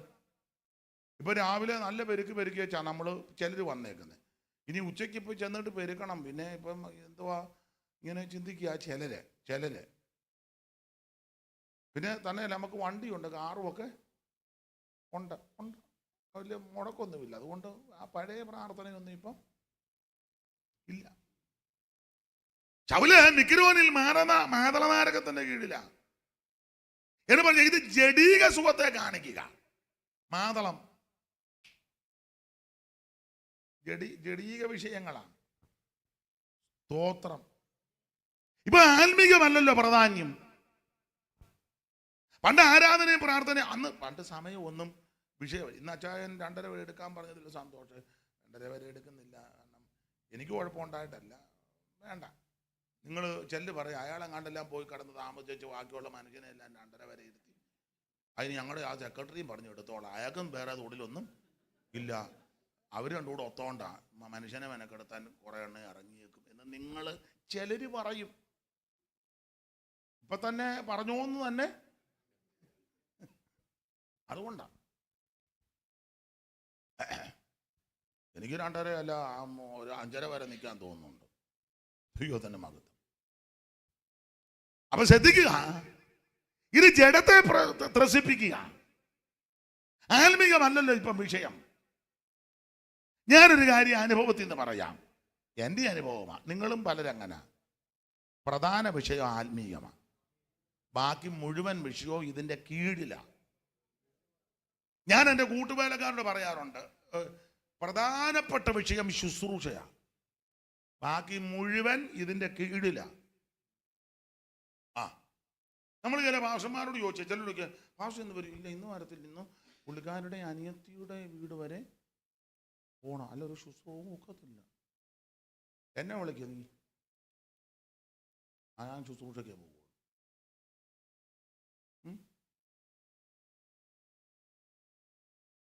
ഇത് കഴിഞ്ഞിട്ടേ ഉള്ളൂ ബാക്കി മുഴുവൻ വിഷയം. നിങ്ങളെ കണ്ടപ്പോൾ ഇളകിയതല്ല, നിങ്ങൾ എൻ്റെ വീട്ടിൽ വന്ന് അന്വേഷിക്കും. ഏത് വിഷയം ഇത് കഴിഞ്ഞിട്ടേ ഉള്ളൂ ബാക്കി മുഴുവൻ. ഞാൻ വീട്ടിലും പറയുമല്ലോ, ഞാൻ വീട്ടിൽ രാവിലെ വെളുപ്പിനെ പാട്ട് പാടി തമ്പേറടിച്ച് പാട്ട് പാടും. അന്നേരം വീട്ടിലുള്ള മുഴുവൻ എണ്ണം എഴുന്നേറ്റ് വേണം, അല്ലേ ആ വീട്ടിലാരും താമസിക്കുകയല്ല.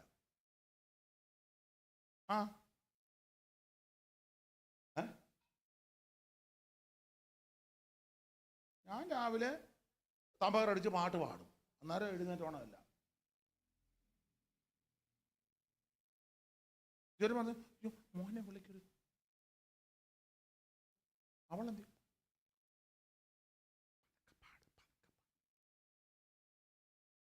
എന്തിനാടാ ഇങ്ങനെ ജീവിക്കുന്നത്? എന്തിനിങ്ങനെ ജീവിക്കുന്നത്?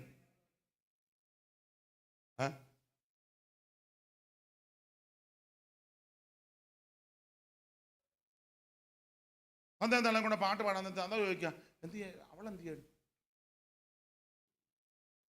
എന്നാ അവനെ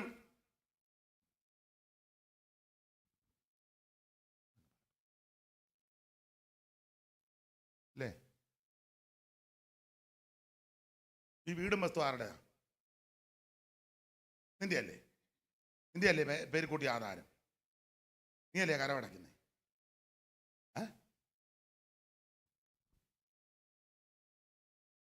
പിന്നെ നിന്നെ ആലിലെ പോലെ തുള്ളുന്നേ? വിഷയം വേറെയാണെങ്കിലും മലാക്ക് ചോദിക്കുക, ഞാൻ അപ്പനാണെങ്കിൽ അപ്പനോടുള്ള ബഹുമാനം അതാ. അപ്പനാ, അമ്മയാ, മക്കളാ. ഇടയ്ക്ക് വന്നത് കൊണ്ട് പറയാം, അപ്പനും അമ്മയും കടിഞ്ഞിട്ടാ മക്കള്. അപ്പനൊരു കാര്യം തീർത്ത് പറയുമ്പോൾ അമ്മ പിള്ളേരുടെ സൈഡ് കൂടി അപ്പനെ ഒതുക്കരുത്.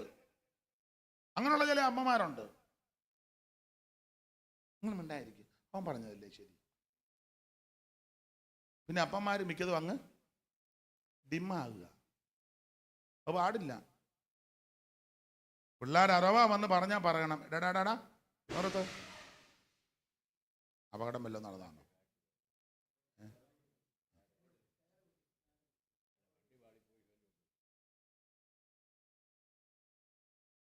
അപ്പന് ബഹുമാനം കൊടുക്കണ്ടേ? ഞാൻ എൻ്റെ ഒരു അനുഭവം പറയാം കേട്ടോ. നിങ്ങൾ മോശമാണെന്നല്ല പറഞ്ഞു വന്നത്. എൻ്റെ ചെറുപ്പത്തിലെ എനിക്ക് തോന്നുന്നു ഞാൻ 7ാം ക്ലാസ്സിലെങ്ങാണ്ട് പഠിക്കുകയാണെന്ന് തോന്നുന്നു. അത്രയൊക്കെ പഠിച്ചതാ. അപ്പം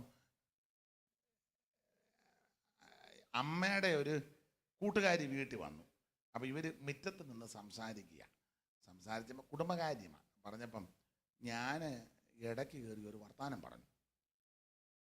പറഞ്ഞത് മറ്റൊന്നുമല്ല, അച്ചാച്ചനെ കുറ്റപ്പെടുത്തിയാണ് ഞാൻ പറഞ്ഞത്. അത് ഒത്തിരി ഒന്നും പറഞ്ഞില്ല.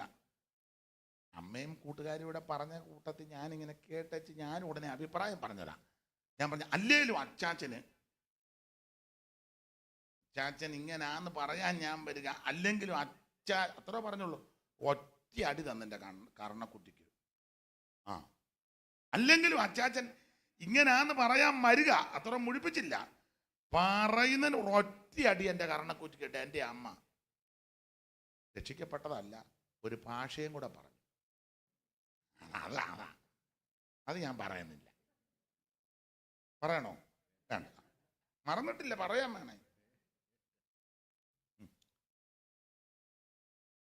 പറഞ്ഞു, നീ പറഞ്ഞ അപ്പനെ പറയാറായോ? പിന്നെ അമ്മ പറഞ്ഞ ഡയലോഗ് എൻ്റെ കണ്ണടയുന്നത് വരെ പറഞ്ഞാൽ നിന്നെ ഞാൻ കണ്ടിക്കുമെന്ന്. എൻ്റെ കണ്ണടയുന്നത് വരെ എന്തേലും അപ്പനെ പറ്റി പറഞ്ഞ കണ്ടിക്കുന്ന അമ്മയുടെ ഭാഷ, ഞങ്ങൾ കുട്ടനാടല്ലേ, കോയിത്തരുവായിക്ക് നിന്നെ കണ്ടിക്കുമെന്ന് അങ്ങനെ പറഞ്ഞു. പിന്നെ അപ്പനും അമ്മയും മരിക്കുന്നത് വരെ ഞാൻ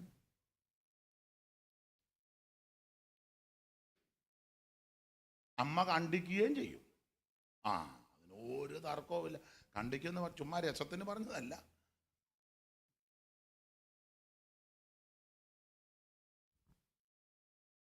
ആൺപിള്ളേരാന്നേലും പെൺപിള്ളേരാന്നേലും അപ്പനെ അങ്ങനെ പറയുമ്പോൾ അമ്മ നിർത്തണം.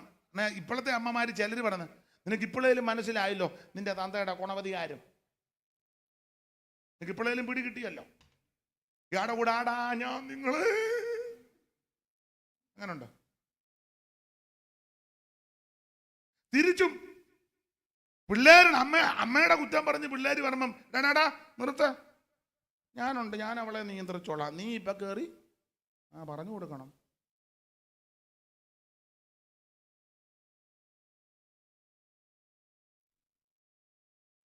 നിങ്ങൾ ശ്വാസം വിട്ടു ഇങ്ങനെ ഇന്ന വല്ല സ്തംഭനം ഉണ്ടായ പിന്നെ നിങ്ങൾ ഞാൻ എൻ്റെ ഒരു ചെറിയ അനുഭവം പറഞ്ഞല്ലോ, നിങ്ങൾ ഫ്രീ ആയിട്ടിരിക്കും. നിങ്ങളിങ്ങനെ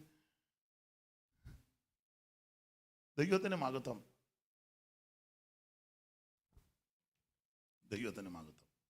ആ വിഷയം നമുക്ക് വിട്ടേക്കാം. കർത്താവിൻ്റെ മഹത്വം. പുള്ളിക്ക് ഇപ്പം പ്രാർത്ഥിക്കാൻ നേരമല്ല, മിക്രോനിൽ മാതളനാരകത്തിൻ്റെ കീഴിൽ പോയി ജഡീക ഉല്ലാസങ്ങൾ. സഭയിലും അങ്ങനല്ലേ?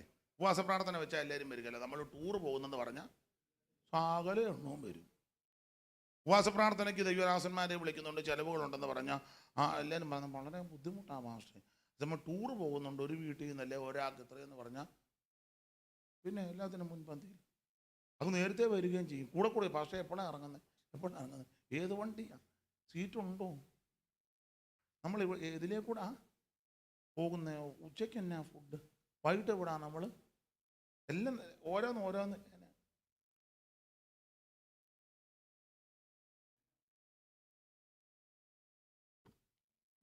ദൈവത്തിൻ്റെ മഹത്വം മനസ്സിലായോ? ജഡീക വിഷയങ്ങൾക്കാണ് പ്രാധാന്യം.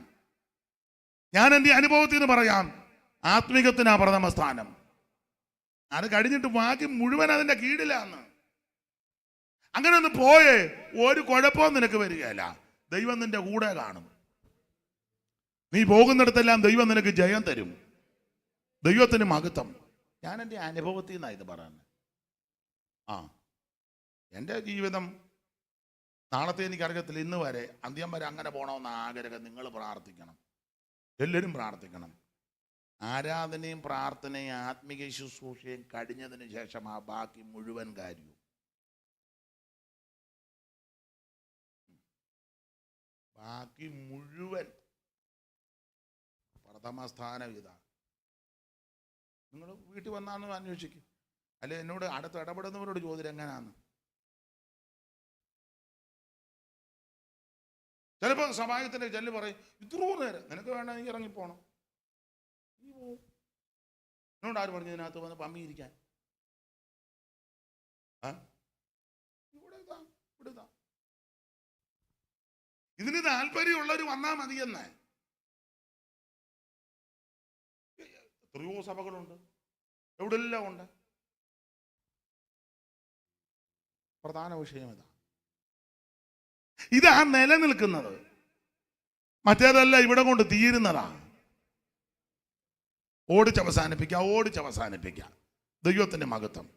ശൗല് മരിച്ചു, ദാവീദ് രാജാവായി. ദാവീദിന്റെ കാലത്തെല്ലാം ഓർഡർ വന്നു. മില്ലോ പണിതു, സംഭാരനഗരം പണിതു, പാട്ടുകാരെ നിയമിച്ചു, കൂറിന്റെ ക്രമത്തിൽ പുരോഹിതന്മാരെയാക്കി.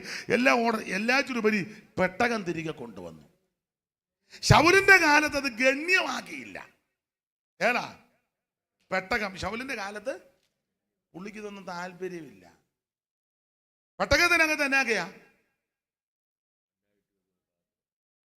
മന്ന ഇട്ട് വെച്ച, പിന്നെ അഹരോന്റെ തളർത്ത വടി, പിന്നെ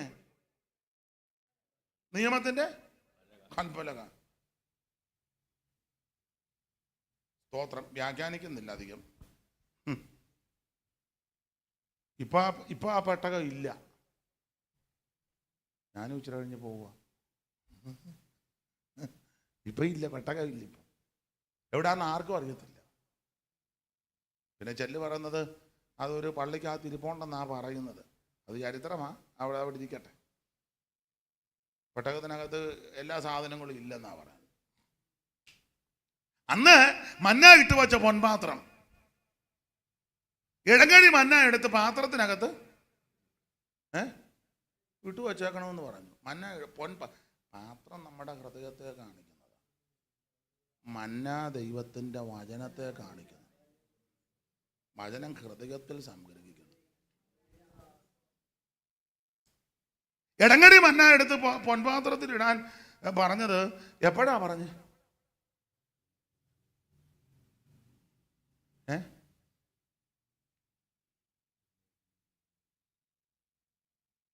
എപ്പോഴാ പറഞ്ഞു?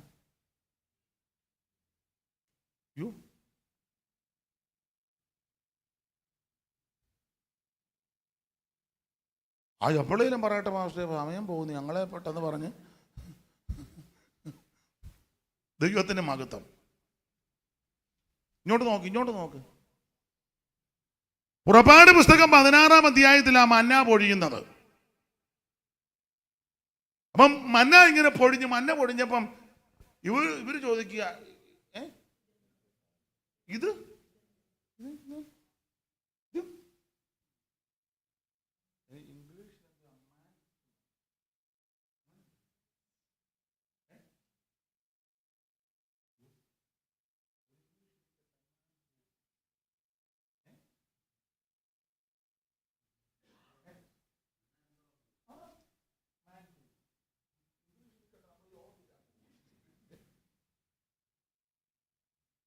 ഇതെന്ത് എന്ന് പറഞ്ഞാൽ ഇന്ന് വരെ പിടുത്തം കിട്ടിയിട്ടില്ല എന്നതാണ്. ഞാൻ ഈ പ്രസംഗിക്കുന്ന സമയം വരെ ഒറ്റ ഒരുത്തന്നെ പിടുത്തം കിട്ടിയിട്ടില്ല ഇതെന്താന്ന്. ഇല്ല. മോശയ്ക്ക് പിടികിട്ടില്ല തന്നെയാന്ന്, അഹറോന് പിടികിട്ടില്ല തന്നെയാന്ന്. ഇതെന്താ ഇതുവരെ പിടികിട്ടിയിട്ടില്ല. അതുകൊണ്ടാ ഇനി ഇത് പിടികിട്ടുന്ന എപ്പോഴാണെന്നറിയാമോ? കാഹളധ്വനി കേട്ട് ദൈവസഭ എടുക്കപ്പെട്ട് ജയിച്ച വിശുദ്ധന്മാർ അങ്ങ് ചെല്ലുമ്പോൾ ആ മറഞ്ഞിരിക്കുന്ന മന്ന തരും. അന്ന് അരം പിടികിട്ടും ഇതെന്നതായിരുന്നെന്ന്.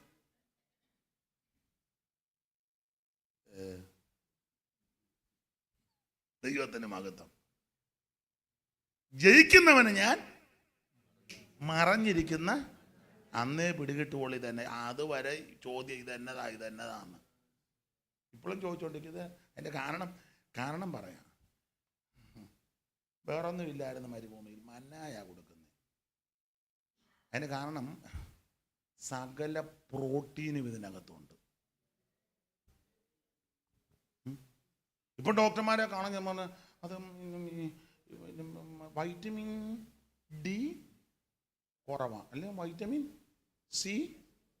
അതുകൊണ്ട് അമ്മാമ്മ നല്ല ഓറഞ്ച് കിട്ടുകയാണെങ്കിൽ ജ്യൂസ്, അമ്മാമ്മയ്ക്ക് ഇച്ചിരി വിളർച്ച ഉള്ളത് കൊണ്ട് അനാറ് കിട്ടുന്നുണ്ടെങ്കിൽ അനാർ, അച്ചായന് ഈ എന്താ വൈറ്റമിൻ്റെ കുറവുണ്ട്, കണ്ണൊക്കെ വിളറിയിരിക്കുന്നത് കൊണ്ട് സകല കേസും ഉള്ളതാ മന്ന. സകല കേസും ഇതിനകത്തുണ്ട്, സകല വൈറ്റമിനും ഇതിനകത്തുണ്ട്. ഇതെന്താ ഇതുവരെ അതിനെപ്പറ്റി ചരിത്രം പറയുന്നത്. ഇപ്പം ഈ 40 വർഷമല്ലേ മരുഭൂമിയിൽ കനാന് കാല് കുത്തുന്നത് വരെ കിട്ടി.